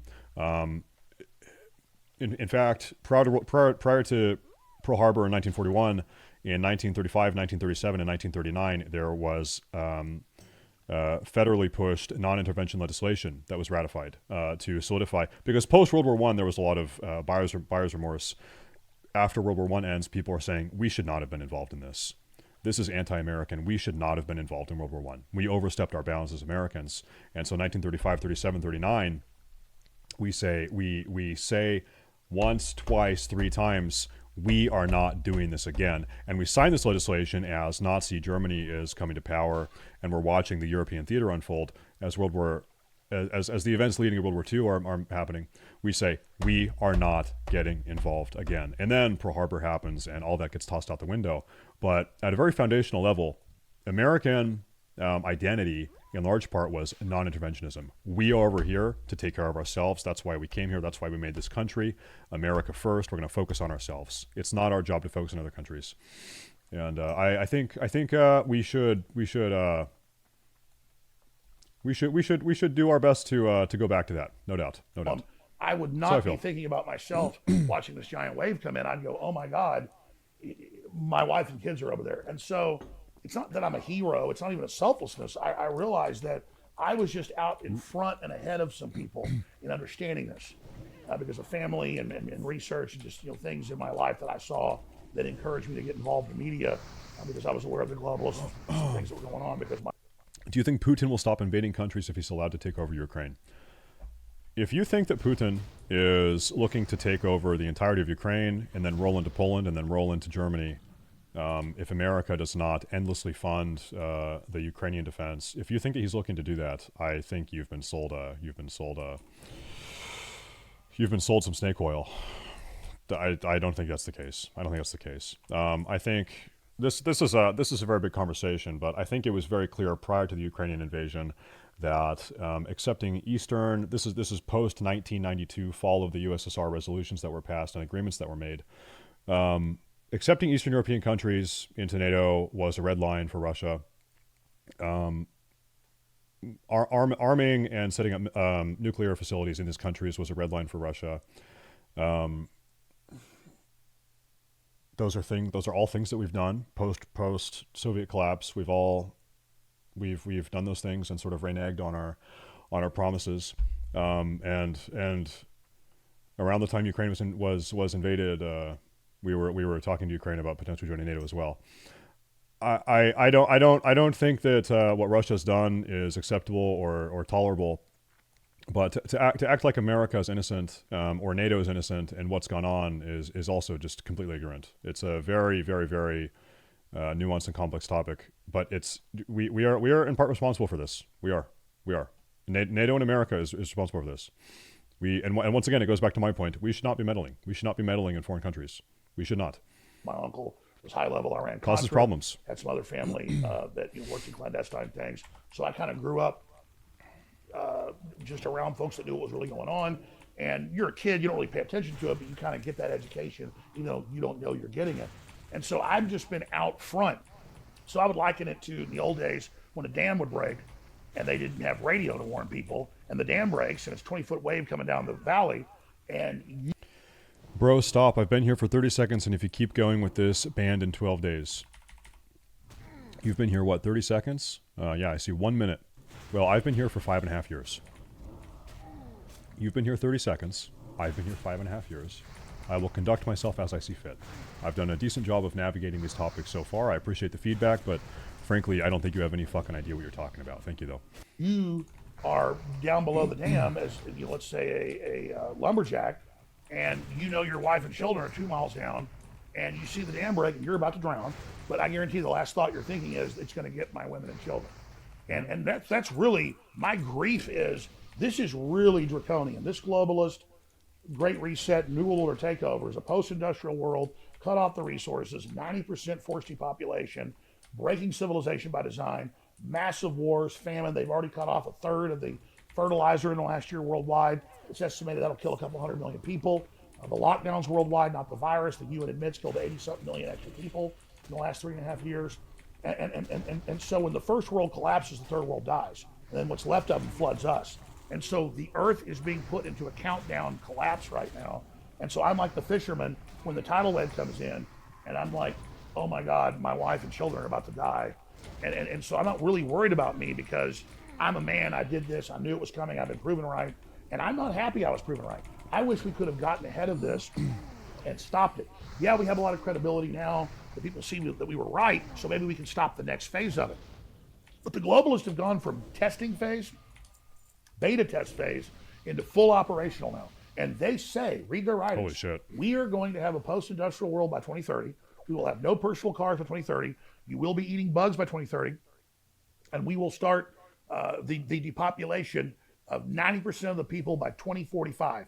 That is the official WF, official UN, official Club of Rome plan. What do you mean the depopulation? Mind Goblin. They want to bring the world population down to 500 million. Holy shit. But I thought we were opposed to genocide, no? Thank you very much. Or no, Thank you. I guess we're not. Well, we're told now, don't have children, it's bad for the earth. And we're told all this, and Elon Musk is right, and is a hero for pointing out all the actuaries show, if you don't have 2.1 children, a man and a woman, people go, well, a man and a woman can have 2.1. It's in the aggregate, folks, out of billions. If a country doesn't have 2.1, 2.2 replacement rate, then you don't have people to take care of the old folks, society collapses. And so Japan's 1.3, Italy's 1.3, they're done as cultures. America, without immigrant influx, is about 1.6. That's not viable. And I'm not just talking about white people only here, but white people are 7% of the world. I think that what Japan is doing, navigating this population crisis, is actually more responsible than what we're doing. Japan is saying, yes, we have a shrinking population, and as such, we have a shrinking economy. We're going to try to tackle those issues domestically, but what we're not going to do is import millions and millions and millions and millions of foreigners in order to prop up our economy and maintain our population, and in the process losing our cultural identity. We're not going to do that. Guess who's doing that? We are doing that. World population, maybe 8. And so I would be sad if the last of the Eskimos were dying. I'm sad that the Japanese, within 100 years, there might be 20 million of them. But just to my... What cultural identity? If you, I'm being sincere, if you think that America does not have a culture or a cultural identity, you have probably never left the country. Seriously. Like, I'm not, let me be serious. America most certainly does have a very unique cultural identity. Previous question about, and without getting too personal, but like, I feel a little bit enervated and down just hearing. America was a melting pot already. Here's the deal. This is sort of the uncomfortable truth about America, and I'm not endorsing this belief or this situation. America was legislatively a white ethno-state until like 1965. We had racial immigration protocols until the mid 60s, quite literally, that were mandating we can only take this, based on our current population, we can only take this many people, and the people need to be from these specific countries and these countries of these ethnic and racial makeups. That was how this country was until 1965. This idea that America was a multiracial melting pot from origin is just not the case. It's not the case. If you want, I can give you a deep dive on that. And by the way, I'm not endorsing those beliefs. Like I said, this is sort of an uncomfortable truth about America. America was, up until the 60s, was pretty much a white ethno-state. Quite literally, federally, legislatively. That is how it was. So the idea that America was a multiracial melting pot and that everyone was, doesn't seem to be the case. Your dot connecting here, like, what's the effect on you over 25 years? I mean, if you literally foresee 9/11 before it happens, and you did, and it can be proven, we just proved it, Like, what's that like to live with that weird ability? Well, I mean, I know specific clip. I specifically say call the White House, tell them we know they're going to let Al Qaeda attack us, Bin Laden, and then take our rights. And I say call the White House. I put the number out, so I put my money where my mouth was, and that's the only time I ever said call the White House and tell them stop a particular event. I'm now saying we need to call the White House and say you've let tens of thousands of military-aged men from the Middle East in. We know a lot of them are Hezbollah and Hamas. The FBI has confirmed that. And so what's the cultural identity then? Oh, okay. If you actually don't know, okay. I'll make like a bullet point of things I would consider to be American identity. Okay. I would say autarkic principles. This is, I'm going to have lots of typos here because I'm typing fast. Autarkic principles. This means independence. This means like personal independence from government or legislative bodies. Okay, and this is manifesting in, can I fucking type? In things like homesteading, pioneer culture, things like this. This keep in mind, okay? I know it's very easy to have like a very modernist view on the way the world works. At the time that America was formed, this is radical.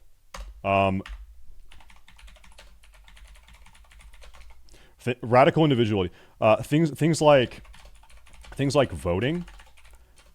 Things like individual freedoms.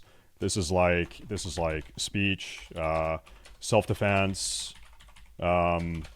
English common law, things like that. A jury of your peers, things like this. These are at the time America is formed. These things are uniquely American. Okay, and are actually still to this day, very, very. That's not culture. It's common sense.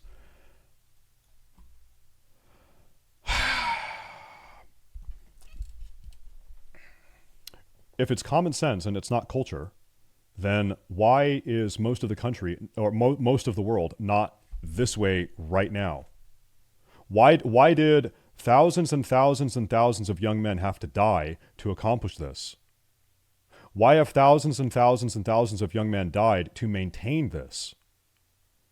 If these ideas are not ingrained in the mind of Americans, then why is most of the world, literally most of the world right now, not operating this way, right? Western world is like this.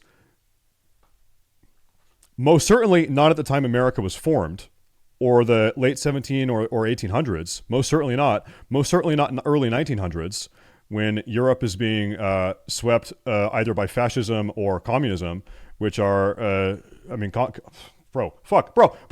Europe, half of Europe just spent 60 years under communistic regimes where people couldn't own private property. What the fuck are you talking about? You're gonna tell me that Europe has always been like this? What the fuck are you talking about? That's horseshit. Like you're so fucking uneducated. It's painful to me. It's fucking painful. Jesus shit. And so when and if there's big terror attacks, which I believe will probably happen in America, we're not going to have Homeland Security get more funds and more power and grope us at the airports more.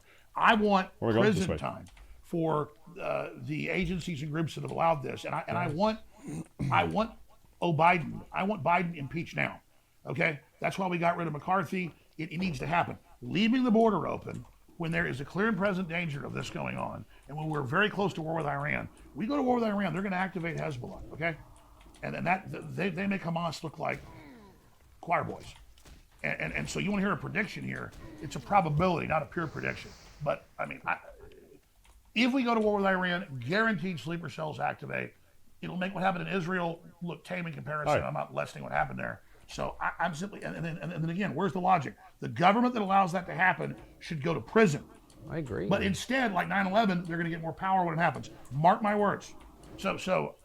You can't have guns because we let in foreign sleeper cells to kill you. Exactly. And you asked the question.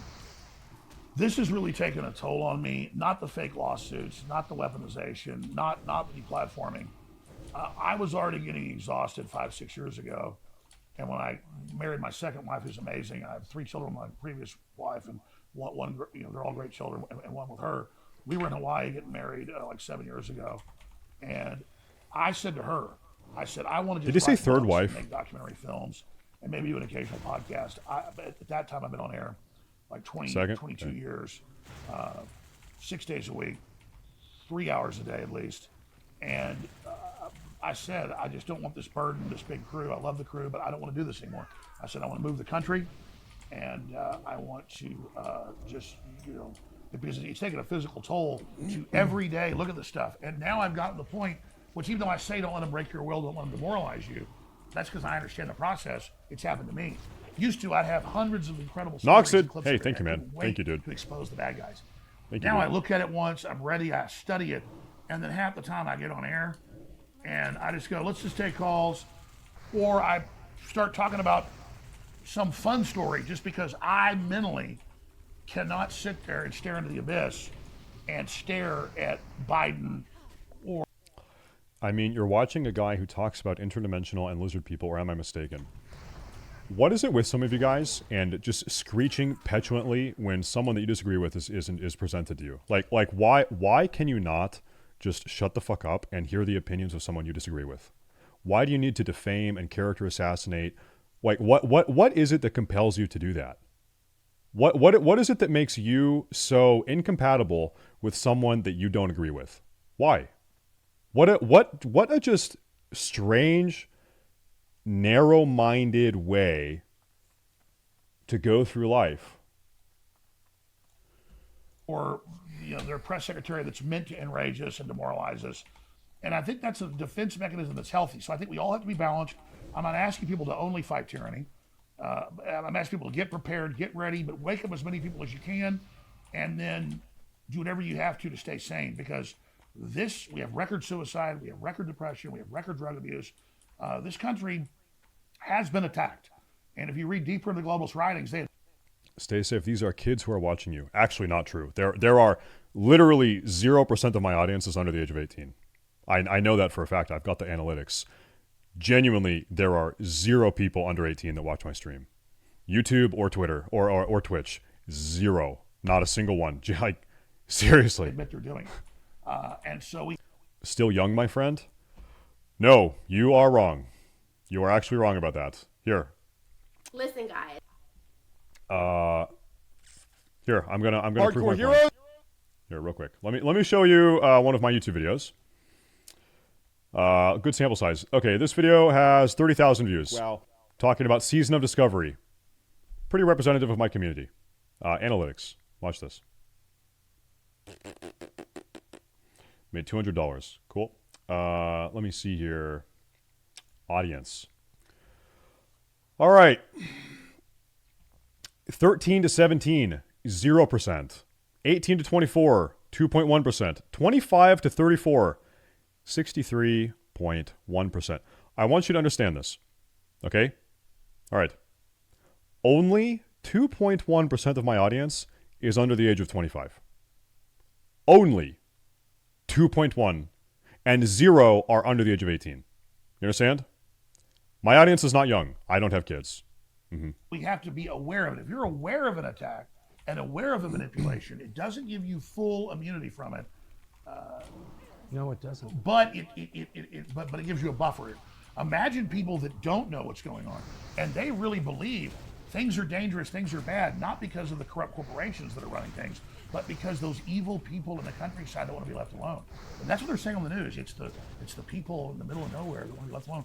They're the bad guys, and it's the 5-year-old kid that's white. They're really bad. They're all inherently really bad. And just this is a demonic assault, and it really is good versus evil. But the key part you raised earlier in previous shows that I mentioned that I didn't get into, because there's so many topics, is this. When you said we need to brood on death, you talk about a simpatico or a synchronicity or a weird moment. I mean, all I did was ask a question. I was being hardcore talked down on. Yeah, you deserve to be talked down on. What you said was incredibly dumb, and I'll tell you why here in a minute. And you're lecturing me about listening to people. Crazy. as we're listening to Alex Jones talk about something completely unrelated to lizard people, you think it's relevant to mention that. Why? The reason why is because you're looking to defame him. You're looking to find a reason to not need to listen to anything he's saying now, because you think I don't know about lizard people. I don't know if he ever said that. Maybe he did. Maybe he didn't. You're trying to muddy the water, right? Okay, that's great. He's talking about whatever he's talking about now. But 15 years ago, didn't he mention lizard people or something? Are we really going to listen to this guy? And now that I called you out for it, you're acting like we all don't know what you're doing. Everyone here with an IQ over 100 knows what you're doing. It's very, very clear, right? And you're doing this spineless thing, acting like, acting like a 12-year-old boy. Like, oh, teacher, I didn't know that calling that guy an F word was bad. I thought I was calling him a bundle of sticks. Oh, I didn't know that. Oh, I'm sorry. Bro, okay, we all know why you said what you're saying, okay? So don't fucking try to weasel out of it. We all know what you're doing. I don't usually watch the show when it first releases one day because I'm usually at work or doing stuff till night. But I'll get up at like 4 or 5 in the morning, hours before my wife and daughter get up, and I will start, get on the desktop, start doing research. And when I'm reading news and sending stuff to the crew for the show, I'll almost always go click on your show to watch it. And that's the go-to thing I'll have on the background. And I said, well, I'm not going to click on the show. I'm going to click on the speech you gave a few weeks ago. And you talked about brooding on death. And I'm sitting there that week literally thinking about the fact that we've got to be humble. We've got to be thankful. We've got to realize that there's an infinite universe and consciousness, and that focusing on what made humanity, focusing on the fact that we are spiritual beings, that this life is finite. These incredible experiences, all the people we've met and known, and all the ancestors before us that did incredible things and went through hell and were tough as nails to get us here, really ties us into our ancestors and the epigenetic instinctive knowledge that really makes us a colony or hybrid creature of all of our ancestors. I'm farming gold. We have a soul, we have a spirit. This is around 7 or 8 gold per hour, by the way. We have our genetic imprint that they've proven mathematically is multidimensional, even above the third dimension. So we have a personal spirit, but really we also have a collective bodysuit that is a collection of all of our ancestors, and just the beauty and the wonderment and the spectacularness of that, dwelling on how incredible that is, but also leaning in to eternity and leaning in to this body and this incarnation, and I'm not saying reincarnation, incarnation. Well, you told someone they were extremely uneducated, and you're watching this guy pot calling the kettle black, IMO, and I'm not even that smart. I don't think you needed to have that final bit in there where you say you're not that smart. I think that everyone knows that. I think that we have discerned that. Yeah. But being so magical, and that also that death is the great equalizer, and that you will be humbled, and you will get old, and your teeth will fall out, and your hair will fall out, and you will get cancer, or you will have a heart attack, and no matter how powerful you are, you're not in control. In that, it tunes you into God. And then what you said, so I'm heavily focused on this and telling my wife this, and I'm meeting with my dad, who's really my mom, and I don't see them as much as I should, but my dad's really always told me this, and I didn't really get it when I was younger. Now I get it, as I get older, and I'm sitting there just literally praying that morning and drinking coffee and just focusing on death and just focusing on life, because when you focus on death, it makes life so much bigger, and focusing on what, I'm not a Hindu and I'm not a Sikh, but the Sikhs are like a 500-year-old version of 3,000-year-old Hinduism. And they think everything's a manifestation of God in the universe around us, and then interfacing and how we take every moment of how magic it is what's going to resonate in the future to bring us close to God, so that we basically resonate into the higher dimension with God. And that's really been my instinctive understanding of it, spiritual understanding, the dream understanding of it, that I didn't read in books, and I read what the Sikhs are saying. It's basically, I was reading some of their writings just a month ago, and it was about focusing on death, so you also understand life, and being humble and being a servant, and how that's what empowers you, so you're not an asshole, like your dad would tell you. Focus on the fact that I'm an asshole and shouldn't be. We all have the asshole side. Yes. You have a better quote, but your dad's quote's the root of all wisdom is knowing what an asshole you are. And it really is. My dad always says the root of all thing is being humble and appreciating things and not getting on a power trip. Basically, what your dad's saying. Yeah. And so, because that's wise men. And so, I'm sitting there totally focused for like, I wouldn't call it meditation, for like 30 minutes, just sitting there in the dark with the computer screen on. And I go, no, I'm not going to watch Tucker's show from yesterday. I'm going to watch this speech. And I click it, and I'm like 10 minutes in, and you go, we got to say everything I'm saying. I hadn't even said this on air. I'm hearing you say basically the same thing, because it's a universal truth. Then I want to bring the next piece to it, which you talked about. You grew up in a super wealthy area of California when you weren't, spending your summers here in Maine. And speaking for you, I watch the show all the time and read your material, and I think that's beautiful. And you were talking about how they're totally freaked out and neurotic and crazy because no one talks he about just death. goes. He Everybody just doesn't shoves away fucking the old stop. people. They basically put them out on an ice float or burn them like the Vikings. And that by doing that, that's what makes them not be connected to reason and God and the deeper things, and that's why they're so lost. That's totally true. So let me now take you one step further in this. The globalists are so scared of death. They have all this money, all this power, all this control, so they're obsessed with finding life-extension technology, merging with machines, becoming gods. That's their new religion. That's the transhumanism. And that's where all their funding goes. But that's only one side of the coin. The other side is that if you're going to be God, you've got to be in charge of death. So because they fear death and they project their hatred of themselves onto us, then if they can poison us, dumb us down, sterilize us, depopulate us, they believe that's more for them at a very greedy level. So they want to be death, the destroyer of worlds.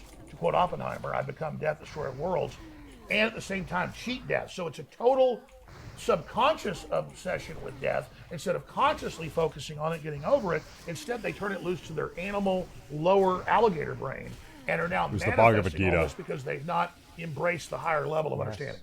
I agree with that completely, but it's doomed as a project, no? I mean, it is the Tower of Babel. Whenever you see in history is the story of this. Oh, look at this. People drunk on their own power, overstating their control over things, becoming convinced they're God, and then being destroyed. I mean, it is just an endless loop of that story. It's a law of humans. It's a law, exactly. So this isn't going to work. They're going to blow up the world before they do this. There's just not possible. You just stole my thunder, because we've not talked before this. We've talked about a lot of stuff, but nothing about the show, really. It's a law, just like gravity, just like 2 + 2 = 4. It is the fabric of the universe. And I was about to say, in the past, megalomaniacs would try to control everything, order the firstborn, killed. Almost every kingdom would do that, whether it was Egypt or the Druids. Oh, there's too many young men being born, kill them. Yeah. I mean, depopulation's always been there. At the time of Plato, 2,500 years ago, he thought the world was overpopulated. So that's kind of where the eugenics comes from and where they get these ideas. The greatest philosopher ever, who said a lot of great things, but also said there's too many Greeks. We need to kill most of them. They're animals. They're dumb. We need to control breeding and only make supermen. That's where Hitler got all that. That's where all this comes from. But the central issue here is, in the past, civilizations would just fall apart when they got into a decadent phase. Hard men make good times. I'm just baiting with the 20 gifted subs, guys. Thank you very much. If you are, listen, this is the first time in the last week. The stream has had a little bit of a blow up over the last week. If you are tuning in, I really appreciate it. I really appreciate it. I appreciate those 20 gifted subs. And if you're listening right now and you're, I guess, vibing with the show, drop a follow. I appreciate it. Thank you very much. Welcome. Are we pruning? You know what? I've been keeping an eye over here on the follow count. It's gone up about 20 or 25 since we started this 1 hour ago. It's actually going up. It's going up somehow. The follow count is going up. So I appreciate it. Thank you very much. I appreciate it. Thank you very much. Look at that. Frey Heighton. Whoa! Look at this. Frey Heighton. Thank you very much. Arcosia. Thank you very much. We have the Kid Cody. Thank you very much. We have Crazy 8 Ball. I can confidently say this is the most based stream on the platform. Yes. And that's in part due to me, and that's really largely due to you guys. So thank you guys very much. I appreciate it. And thank you again for the 20 gifted subs. I'm just baiting. That's 20 huge ones. Thank you. My wife is an immigrant. Good men make hard men make good times. Good times make soft men. Soft men make bad times. Malkier. Exactly. And so my immigrant wife is going to love this. and the collapse of that corrupt system. Thank you. Just now wait till I there's tell her. biological weapons, chemical weapons, Thank you nuclear very much. weapons, all this other advanced stuff. Instead, they're going to try to use the robots and all the control and the nuclear weapons to make us finally get under their mark of the beast, finally get under their unified system of control, finally get under their social credit score, which was predicted by these incredibly connected people 2,000 years ago.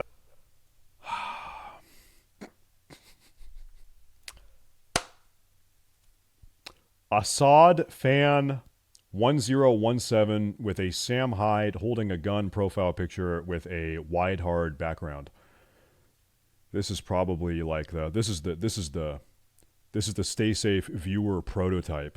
Like this is the we call him the progenitor. Okay. Mm-hmm. That this would be the ultimate tyranny that was coming, almost psychically seeing it into the future because of the great evil potential. Time's really a loop. It was looping back or bouncing back. Real psychics seeing into the future what was going to happen in Revelation as a potential, I believe, and is actually a warning that we don't have to follow that course. And that's my own personal belief. So instead, whether you believe in Revelation or not, the evil globalists, the selfish globalists, are using it as a blueprint and literally building the mark of the beast casual society where you don't just, I agree to take this. Why is he pushing for follows and subs so hard? Excellent question. I'm starting a cult. And if you want to join, step 1 is following, step 2 is subbing, step 3, stand by, you'll know when. This mark I can buy and sell now. You have to I'm kidding. worship. I'm kidding. All on earth at the same time. It describes these big holograms you've got to watch and worship. And it tells you what to do. And it tells you how to live. And it says men become women and women become men. And children are set upon their parents. And there's nothing but wickedness being invented. And it describes everything that's now happening and says when they roll this out, you've got to worship this world government. You've got to worship this system and do exactly what it says, or it doesn't let you buy and sell. And so whether people believe in the Bible or not, believe in Revelation or not, it is now manifesting. Oh, shit. I don't see a lie in that. I am a Christian, but I don't think you need to be one to arrive at exactly the same conclusion. So you live in Austin, Texas. You've been there since high school. It's like Austin's a hard cut. changed a lot. And as you noted, it's... Chat, are we living in the end times? Was everything that's happening now predicted by Revelations? I think it's probably very egocentric to think that we do. That the craziest, perhaps most interesting time is happening at the time in which we live right now, and we're all part of it. I think with every generation of humans, there have been people saying, "Oh, this is it. This is it. Look at what's happening." You know, there's a maybe 2,000 years ago, or I guess more recent. Call it 1,500 years ago. Oh, the potato famine. Forest fires over there. Couldn't get worse than this. End time. Oh, we just got invaded by the whatever the fucks. It's happening. It's finally happening. I'm not so sure these are end times. They're definitely pretty. Depending on how you look at it, very very very strange times. In fact, I'll give you this. I don't think there has ever been a stranger time to be a human than right now. Out of all of human history, 200,000 years of human evolutionary biology, as we have been, 200,000 years, I don't think there has ever been a stranger time to be alive than right now. With the way that culture is changing, society is changing, human behavior is changing, technological advancements, very, very, very, very, very strange time. Humans today, you, me, think about what all of us do. Like we are physical human beings, and for fun, we sit in front of a illuminated screen 16 hours a day. That's very weird. That's very divergent from how humans have lived for 99.99999% of human history. That's very weird. Many people are watching pornographic content. That's their entire sexual life. People are living very, very. They're watching other people have sex to derive sexual pleasure. That's very abnormal. That's very strange. We're all living sedentary lives. We all probably weigh more than we should. We're not physically fit. It's very, very weird. Very weird. Very weird time to be alive. We are all living very abnormally as far as like being a human goes. Very weird time to be alive. It's been really overwhelmed by people from the West Coast fleeing the decayed societies that they built. You live among liberals now. What do you make of them? What are they like? I really feel sorry for them because compared to, say, my dad's dad, Yeah. like you were telling me about your foreman or your manager knows how to do electricity, knows how to build houses, knows how to fish, hunt. We just saw that big moose he got today. Yeah. These guys are impressive, and they can do everything. My grandfather could do everything. He could fix a combine with literally rubber bands and tin cans he cut up into pieces. And my dad's the same way. I'm a shadow of them in their can-do. And compared to liberals, I'm like light years ahead of them. They live in high rises. They get food delivered to them. They're not in reality. They don't have common sense. They go out the most dangerous areas that I wouldn't go into armed in places like New York, dangerous areas of Austin, and get stabbed, raped, murdered, killed. Then they defend the people their families do that killed them. They just are like pod people. They are just these obsolete creatures that most of them have, I guess, jobs because they work for big tech or the system. But they are just completely disconnected, domesticated, very, very politically ignorant, culturally ignorant, historical. There's a curious thing. I'm going to ask you guys a question, but I need to teach you something first, maybe. I don't know if teach is the word. It's called... Oh, yeah. Okay. Curious article. Curious phenomenon. Domestication syndrome refers to two sets of phenotypic traits that are common to either domesticated animals or domesticated plants. These traits were identified by Charles Darwin in The Variation of Animals and Plants Under Domestication. Domesticated animals tend to be smaller and less aggressive than their wild counterparts. They may have floppy ears, variations of coat color, a smaller brain, and a shorter muzzle. And so if you continue reading, if you look into this, domesticated animals also are lower IQ than wild animals. They're less intelligent than wild animals. Domesticated animals are. And so I guess it's a curious question. Is this a phenomenon that could manifest in humanity? Curious idea. Historically ignorant people. And they think they're elitist. They think they know a lot. They think they understand a lot. They're totally useless. What do they do for fun? Well, I was about to say, and they're the ones that want to depopulate. They're the ones that think that, like Bloomberg said, oh, what's a farmer do? It's easy to stick a seed in the ground, it grows. Farming's incredibly hard. You better know what you're doing, and you got to have the weather on your side, and it's a all-around-the-clock job. I've had family that are farmers. My dad grew up as a farmer and a rancher. In the summers, they would send me to work on farms and ranches. Best education I ever got. It's rough. It's tough. But is it really essential? Is food really essential? Well, we're told by John Kerry in the last few months, he says we need to cut farming. Now, organic farming is he still alive? Is John bad for Kerry? the earth. I don't think I think it's a corpse. He seems like a corpse. Like a rubber face. Somebody an animatronic Chuck E. Cheese. I thought he passed years ago, but somebody told me he's still alive. I guess it's an open question. He runs around giving speeches saying we've got to cut farming, or people are going to starve.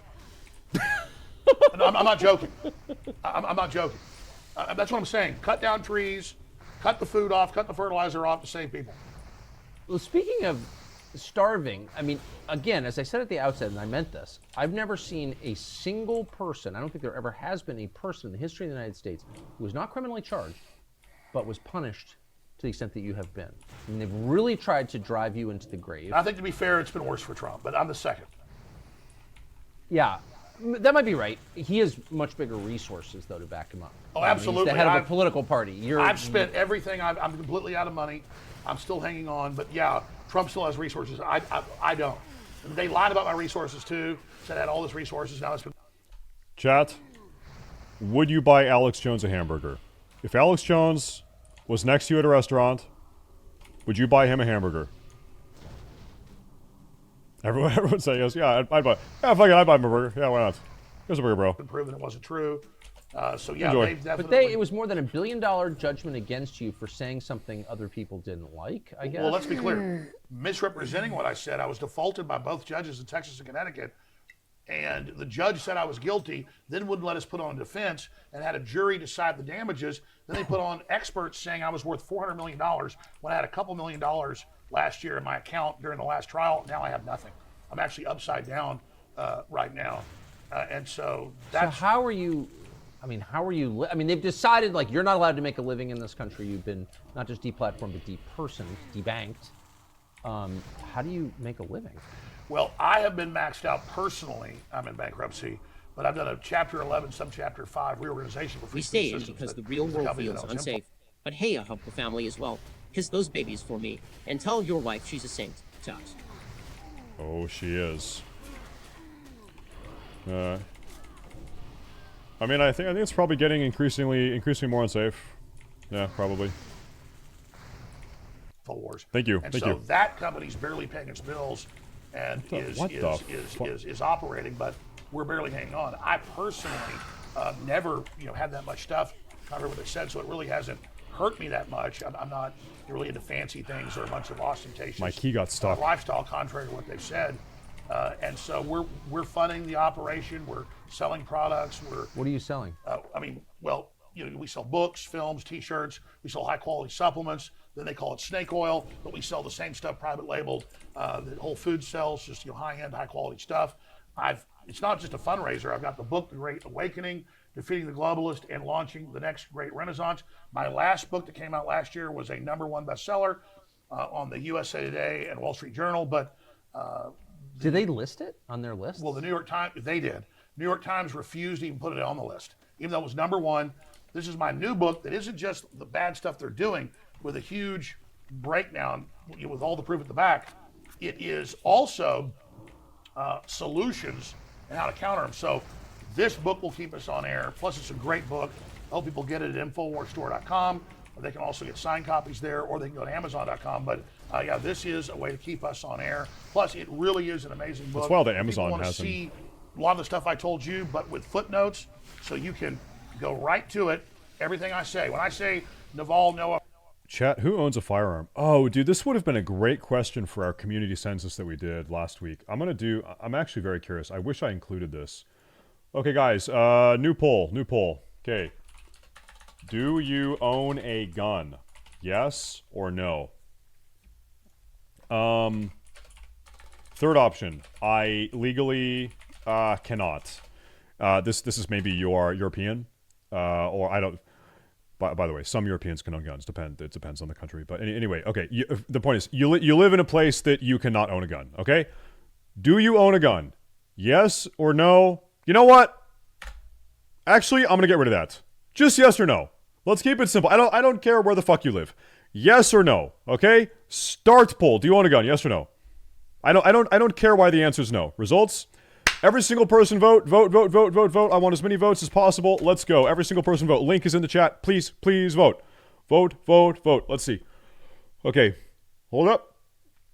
Okay, so far we have 200 votes at the moment. Most people are saying we're pushing 300. Every single person vote. Please do me a favor. Lurkers, wake up and vote. You have 30 seconds more. I don't care. Yeah, if you own it for hunting or self-defense, if it's a handgun, AR-15, I don't care what it is. Okay, so right now, 41% do own a gun, and 59% do not own a gun. Does a BB gun count? What the fuck do you think? The BB gun? I own the BB gun. Does the BB gun count? I have an airsoft gun too. Shut up. Shut the fuck up. No, it obviously does not count. You fucking God, shut up. No, it doesn't fucking count. Okay, anyway, well, what were the results here?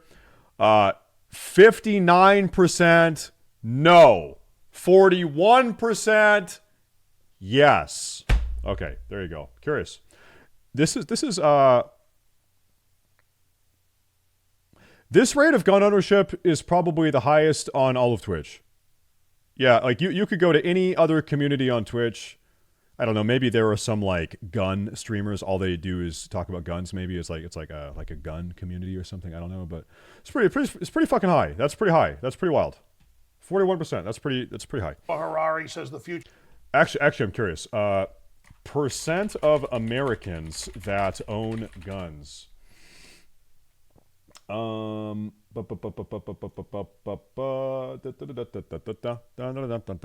is a Gallup poll. People that personally own a gun, 32%. Guys, in this community, we have a higher average gun ownership than the United States of America. Okay? 32% of Americans personally own a firearm. 41% of you guys do. That's wild. Okay? That's crazy. Whoa! That's actually wild. Nature's not human. And Wow. the population is no longer needed. And the future's, there'll be no more humans. We can actually go to where he said it. When I said that Jeffrey Epstein was running a Mossad/CIA MI6 operation to blackmail top scientists to control them, we have links to that. When I said Peter Nygaard, that's on trial right now, was having women have babies, his babies, so they could abort them at 8 months, and then he could suck all their juices out and inject them into himself. A real vampire that literally takes the juices of his children, puts them in his body. We have a transcript of him saying that on TV. Who is this? Peter Nygaard is one of the big buddies of Epstein and all them. He was kind of running his own Jeffrey Epstein operation, also in the Caribbean. Peter Nygaard? Hold up, I'm gonna Google this guy. I haven't heard about this guy. I think this warrants a Google search. Hold up. Hold up here. Let me kill this fucking guy. Yes, he's from my home city. Holy shit.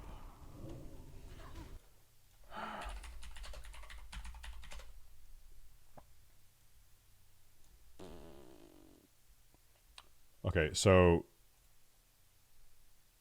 Well, I mean, well... Okay. Okay. Okay. Chat, do you believe that he is impregnating women and sucking the juice out of babies, out of 8-month-old babies to stay alive?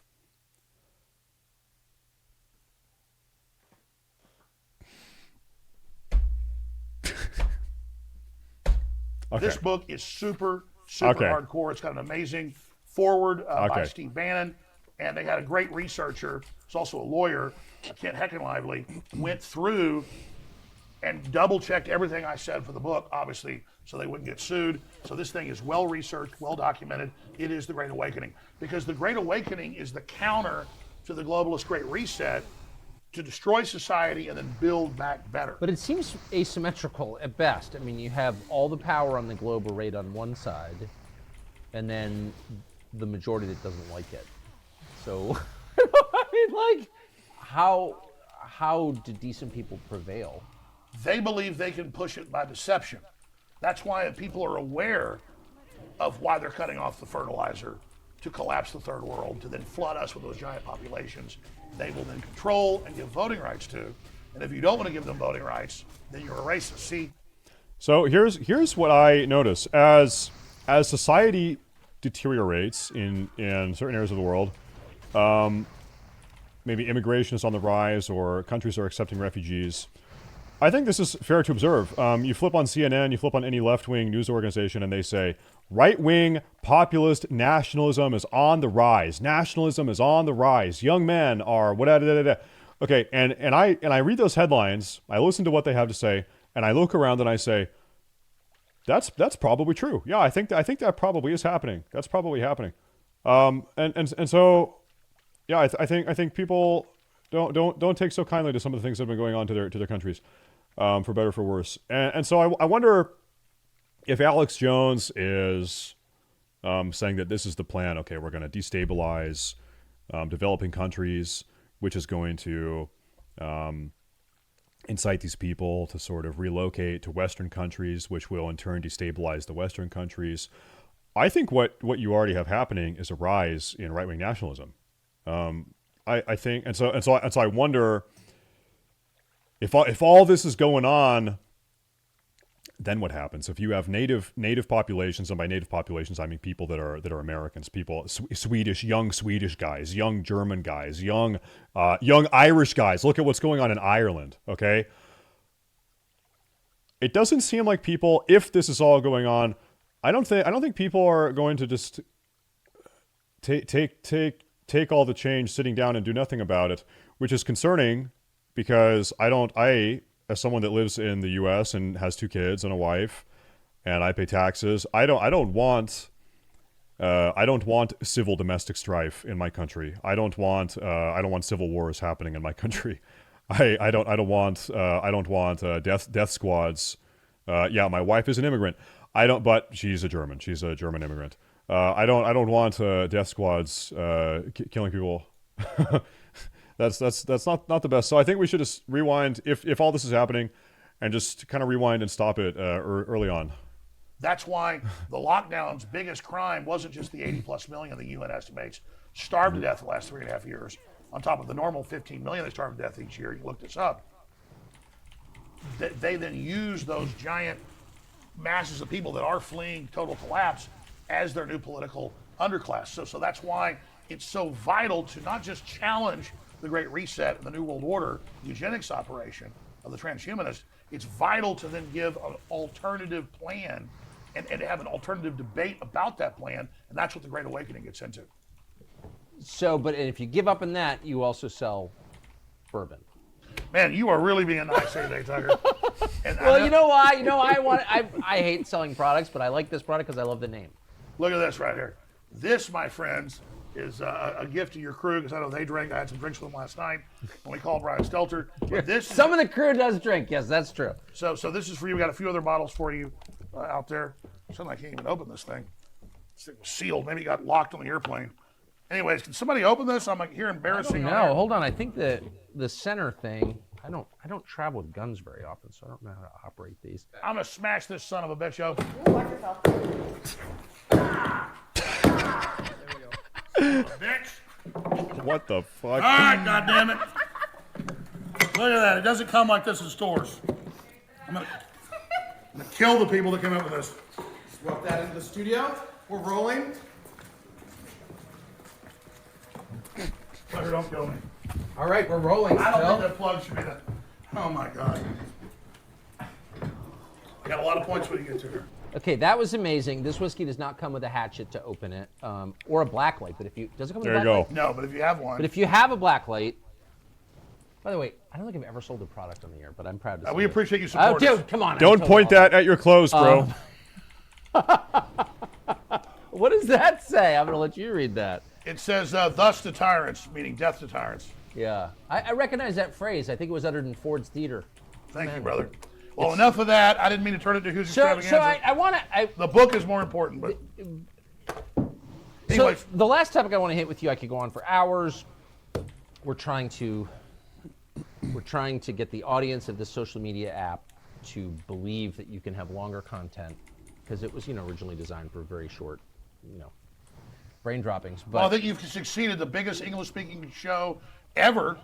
I mean, it's bigger than Jimmy Carson, bigger than Joe Rogan. Congratulations, showing that freedom is successful and popular. Thank you. Well, we're grateful that it's a... No, I'm grateful to you. You keep saying we have free speech. But anyway, here's my question. So all of the trends that you describe, I think very credibly, and I'm a little bit surprised, but not at all ashamed to say I agree with pretty much everything that you've said, amazingly, but I do.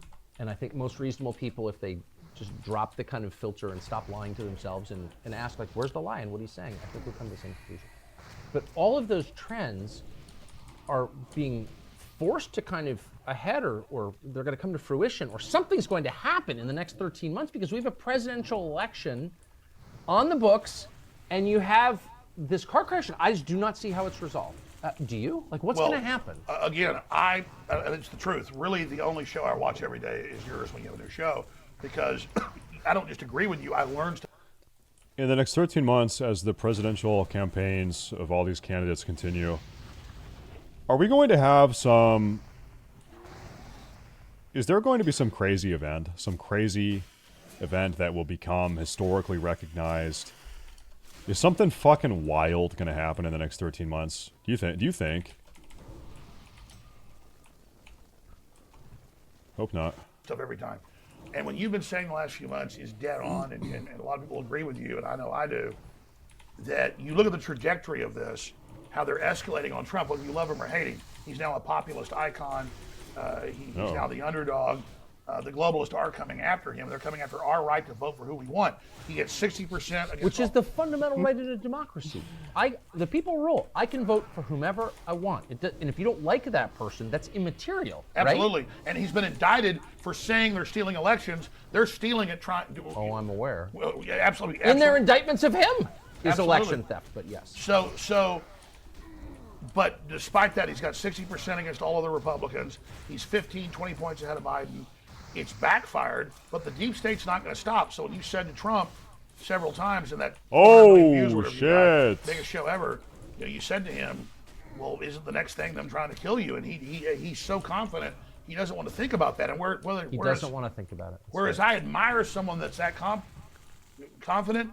The deep state does kill people, and that's their only next move because this is failing. And I think they're going to kill Biden too, or I think they're going to try to. What you said in the speech again. They're going to kill everyone, dude. The last one I talked about like a month ago, you said, I don't see Biden and Trump being the candidates. You see the system, the media going after Biden, and he deserves it, but they were covering it up until now. Now they're covering the laptop. Now they're covering attack on the dog. Now they're covering, all of his senility. To be fair, with if like the left-wing establishment wanted Biden dead so they could replace him, or he wasn't expedient for them anymore, if you want to go full conspiracy mode, it wouldn't be hard to have him die and have people believe that it was of natural causes, given he's so fucking old, right? I think people would, oh yeah, well, he's old, he died, All the corruption, the Chinese spies. Attacking a dog. What a pig he is. I'm sorry. Well, I mean, I was told that by Secret Service and by people that, let's just say, work with them. And I'm going to leave it at that. But I actually have a contact for you. I'd like to be able to hear it from them. But when this is over, I'll let you actually hear it from yourself. I think they'll tell you. The CIA allegedly has a heart attack gun. They can point a gun at you. I'm not sure what the range is. I'm not sure what the distance is, but they can shoot you. Nice face. They can shoot you with a heart attack gun, about 3 feet. You know that for a fact? Okay. Off record, I think they're willing to talk to you. But yeah, he is completely out of his mind. He wanders around for the entire 2.5 years. It's getting worse. Naked in the White House. In the middle of the night, doesn't know who he is. They have to give him a bunch of drugs, a bunch of amphetamines in the morning. Then they've got to drug him at night. Sometimes he's got to, though, he'll like be out for the morning for a while, and then he comes back out at night for a ball. That's when there's a real problem. He is on drugs. I have established that. And I know someone who witnessed it. I'm not guessing at this. I know someone personally who witnessed him taking amphetamines. And this was during the 2020 election. So, to be fair to Biden about taking amphetamines, 90% of World of Warcraft players take amphetamines also. Let's be honest. These kids or gamers, these motherfuckers are popping addies left and fucking right. How's this gonna? That's huge. I know you don't play games. No, I don't play games with this. I would say he's a makeup artist. Well, no, you said the NSA spying on me, high level, and then a month later they went, yes, we're spying on Tucker Carlson. Yeah, I know. So you don't make stuff up. And so what I'm saying here is, Biden's a liability for him. Trump's a liability. What do? They have a right winger, they'll claim, assassinate Biden, and they'll have a left winger. Guys, let me in on the fun. Like, bro, you are not going to tell me that these, like, when you have like a 14-year-old kid doing this shit, you are not going to tell me they are not snorting Adderall. These motherfuckers are snorting Adderall, no doubt. Assassinate Trump. That then gets the country even in more of a fight against each other. And then they put in Gavin Newsom and, somebody like Mike Pence or who knows. But I really think the next 13 months is the most critical time, not just in American history, but world history. Because if they can bring down America, they're going to bring down the world. And then you've got the escalation. Remember a year ago, Biden said you can't give F-16s and Abrams tanks and cruise missiles to the Ukrainians. Oh, is this some Oster shit?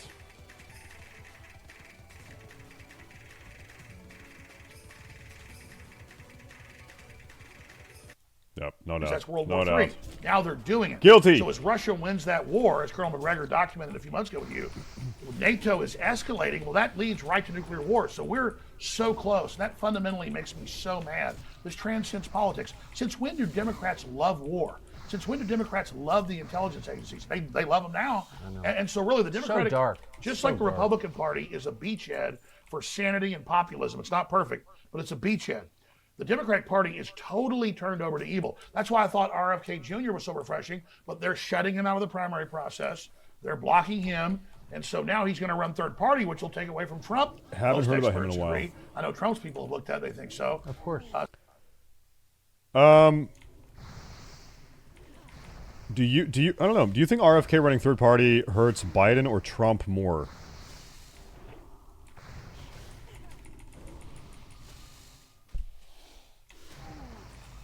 You think Trump?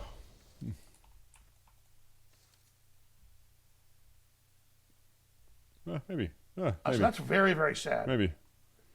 So do you think? I mean, normally at this, so we're in October, I guess, in the year before the election. You can sort of see the outlines. It's pretty clear. I mean, in October of 1999, I was pretty confident it was going to be George W. Bush versus Al Gore. I mean, you sort of know ahead of time. But do you think that we're going to see on Election Day 2024 a ballot with Biden and Trump on it? I've been saying I think they may assassinate him or claim they had a heart attack. And then, but I was thinking about each one individually. But I think when you said that a month ago, it was prescient, that's the next move. That's if I get in their mind and I'm evil, I'm Machiavelli, that is what they have to do. But the election just forces the point. I mean, I guess I actually don't think that their preference is overt violence or anything that people notice. I mean, they much rather resort to stealth, right, covert rather than overt.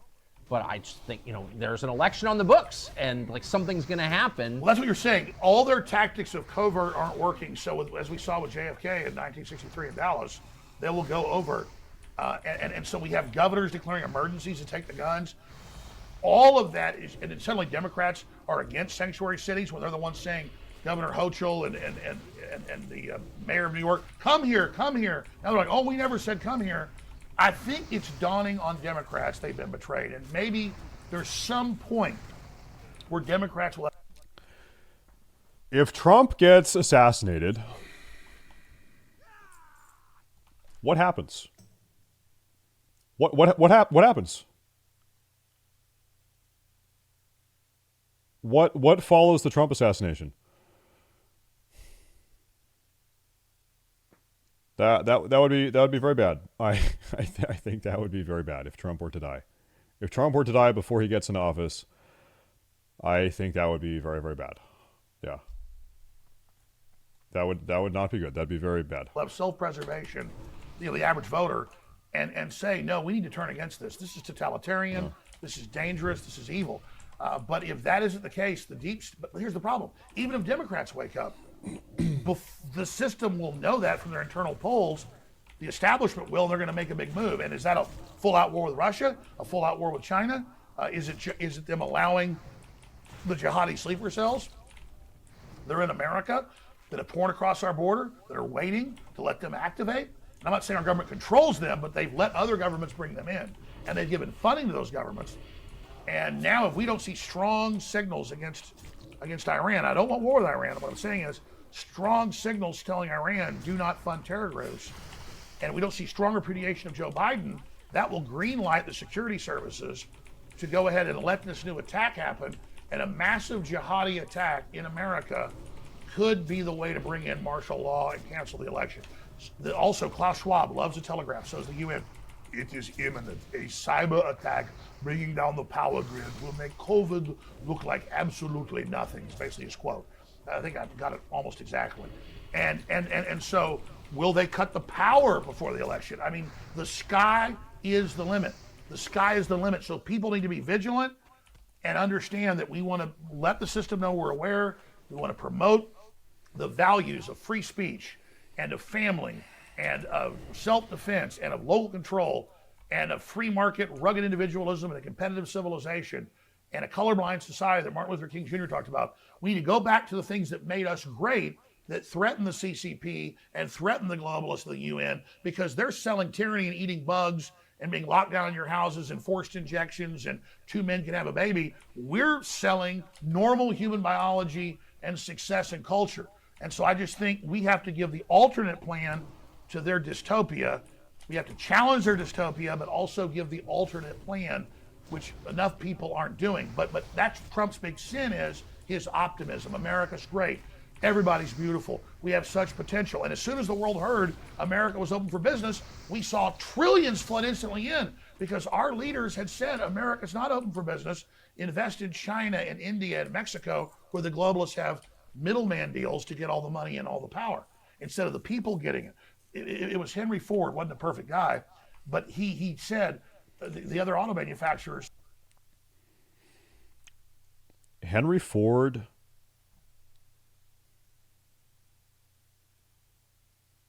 He's a top 5. He's a top 5 American. Henry Ford is a top 5 American. You know, this came out in federal documents and later antitrust suits, because he didn't get in trouble. They did. They said to him, the other auto manufacturers, they said, "Why are you going to pay your employees 3 times what we do?" And he said, "Because I don't want just rich people buying my cars. I want my employees to prime the market to buy it. They'll give me all the money back buying the Model T, and then that'll supercharge it." So that's the 2 different systems. Build this illustrious, incredibly exciting, roaring civilization of laissez-faire, or let these big guys that already made all the money centralize control, shut us all down, and vertically integrate so they're in control, and then kill competition. So we have to kill the globalist program that's anti-free market, anti-capitalist. It's monopolistic. It's anti-human. It's a bunch of degenerate, inbred, 3rd, 4th generation elites who didn't make all this money, who didn't create all this stuff, but that have decided we don't even get to take part in it, while they take part in it and live like kings. So it's us or them, Tucker, and we've got to crush the globalists. We've got to crush the New World Order. We've got to challenge them, or they're going to destroy the planet. I believe that. Last question. Where will you be in 5 years? Are you going to stay in this country? Can you stay in this country? I mean, speaking of escalation, again, I still have never figured out what your crime is, but you have been persecuted for something in an escalating way. I got 2 subpoenas last week. Subpoenas? I got subpoenas on January 6th, again, in a criminal investigation. Well, you didn't do anything on January 6th. And I got subpoenaed in Trump's criminal trial in Georgia. On what ground? On what? And then my lawyer called and said, "What is this?" And they said, "Well, we don't just want him as a witness. He's a subject." I had nothing to do with Georgia. I'm not saying it's bad they went and challenged it. That's their right. I mean, I went and protested there. So it's just pure intimidation. So I have a problem. It's that I don't like to cut and run. I'm not the toughest guy around, but growing up in Dallas, some pretty rough people. Some big guy started a fight with me. I just couldn't back off. Getting dick down in Dallas. I almost always won those fights, or went to the hospital trying. And so I decided to go down with the ship. I'm not going to leave the country. I'm not going to back down, and I'm going to continue to fight with everything I've got. I'll never sell out. I'll never give in. I couldn't give out. That's why support's critical and word of mouth, because Alex Jones is seen as a focal point, like capture the flag by the globalists. If they can shut me down, they believe they can shut anybody down. They've said that. And so it's human intelligence and human action and word of mouth. Talking about Infowars.com, my show, what I do, is a test case, almost like Stalingrad in World War II, where all these forces of the globalists keep thinking, we beat this guy at this city, at this point, at this battle, we win. And so I don't think I'm even that important. I've just been chosen as this main battle point. So all these grassroots people and people like you and other great folks are supporting me through just supporting the First Amendment. And so I've got that backing, and that enrages the globalists. So the more they throw against me, the more support I get, and it's really become a historic battle. If I'm completely manned and debanked and shut down and can't operate, only then would I try to evacuate somewhere to try to keep my show on the air. But I've looked at it, and I don't even think that that's the case. Once they disrupt. Who are the globalists? I will be honest. For a long time, when Alex Jones would say globalists, I thought he was dog whistling the Jews or something. Frankly, I thought that's what he was doing. But no, he's actually clarified. When he says globalists, he's talking about like multinational holdings firms and financiers. He's talking about things like BlackRock and Vanguard.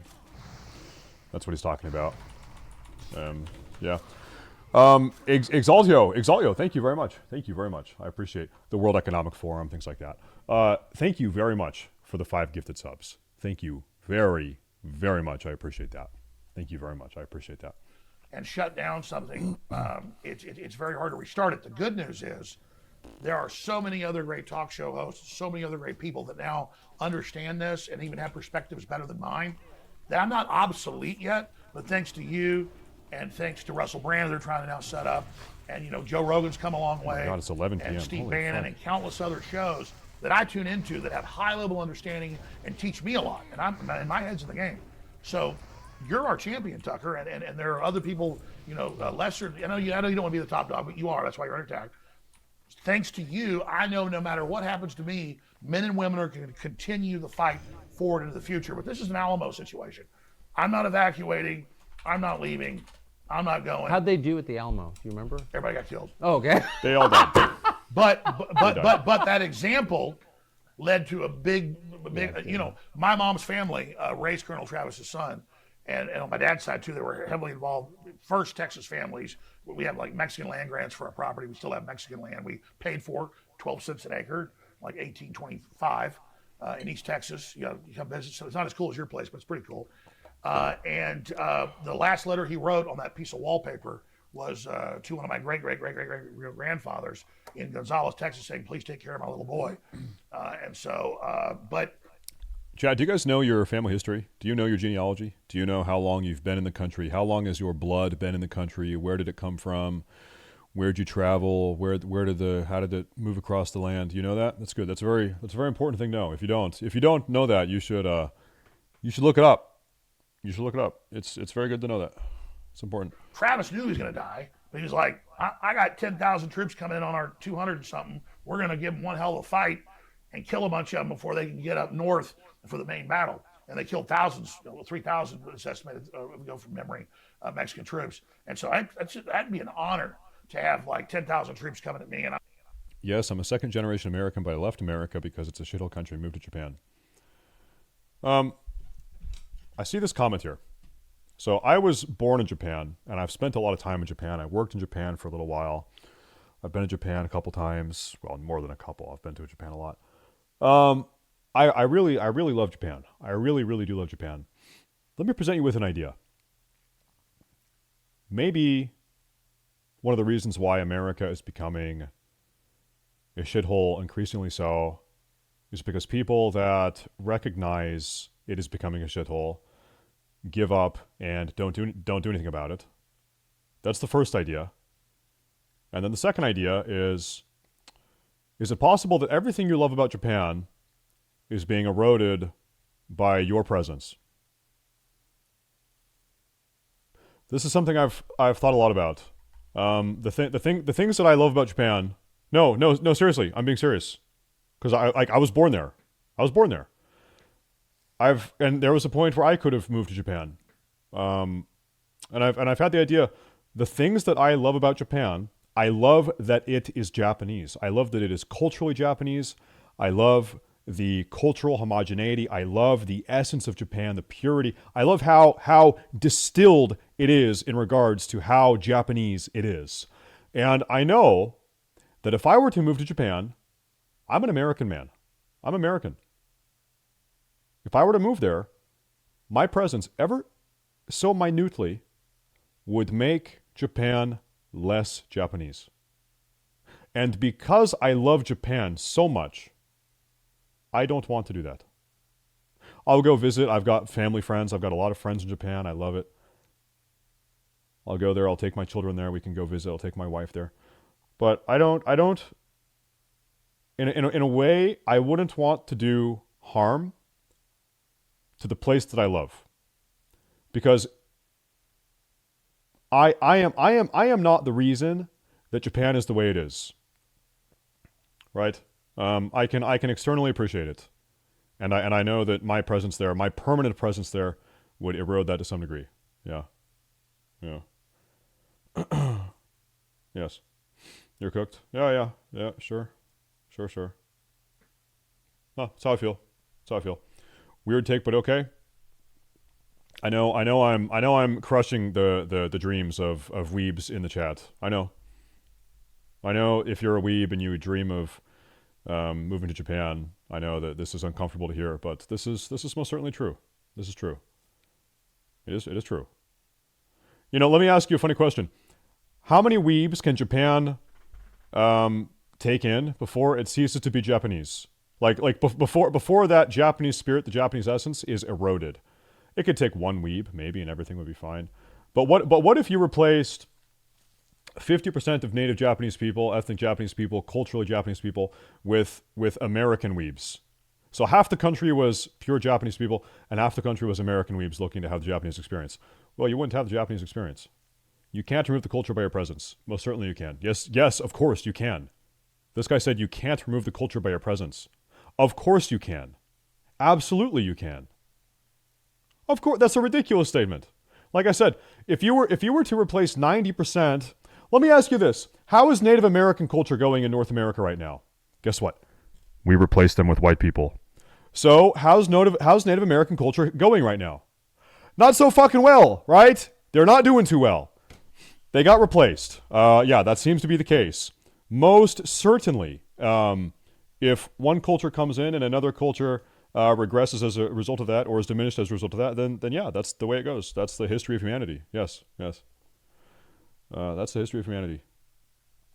Seems to be the case. Okay, anyway, let me finish the video. We have 1 more minute of this. I'm in the Alamo. I don't have a death wish, but man, it gets me high as a kite. and so I'm not doing what Colonel Travis did. The only reason they got beat is they ran out of ammo, basically. They had powder, but no more ball. And they were fighting with swords at the end. Can assimilate.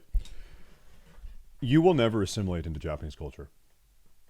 I know that's very, very uncomfortable to say. You will never be Japanese. You will never perfectly assimilate into Japanese culture. It doesn't matter. You could learn to speak the language fluently. You could have a Japanese wife. You could have half Japanese kids. Regardless, you will never be Japanese, and you will never perfectly assimilate into Japanese culture. I'm sorry. It's not going to happen. It's not going to happen. And you're fat. Oh, I'm not fat. I'm not fat. At least call me bald or something. Why am I gatekeeping culture, bro? It must be. So those are tough men, and I don't even measure up to them, but I want to try to measure up. And so it's very exciting. It's instinctive. It's spiritual to be defending humanity and prosperity and freedom and justice against these globalist child trafficking monsters, the open border, all this evil. I mean, so my cells tell me to do this. My guts, my sinews say you're ordered to do this. And I don't feel good unless I do it.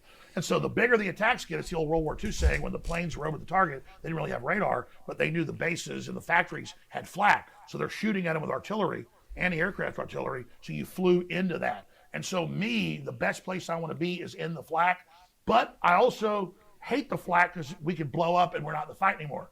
So there's that paradox, but 90% of me wants to be in the flak, 10% says maybe you should steer a little around it because you don't want to get knocked out. And until just a few years ago, I felt really bad because it didn't seem the paradigm had been shattered and people didn't actually read the globalist documents. Now there's been a paradigm shattering and I'm almost obsolete, Tucker. And as soon as that happens, as soon as I see another couple hundred more prominent people that actually know what's going on, we've already reached chain reaction point, I'm going to hang it up and disappear like Obi-Wan Kenobi. Alex Jones. Thank you. What a great conversation. Thank you, brother. I really appreciate it. Thanks for your courage, Tucker. Thank you. Love your crew. Great energy. Thank you. Americana, baby. By that same logic, do you think that America used to be a better country? It was ruined by too many people moving into it that added to it in a negative way. It's up to you to ascribe negative or positive sentiments, but most certainly as a result of immigration, America has changed. America has changed. Yes, no doubt. There is no doubt about that. It's up to you to determine whether or not that's good or bad, but that's a personal judgment. But yes, it has changed. Most certainly, yes, no doubt. Okay, bro, can you pull the boss? I really want to see if it's soloable.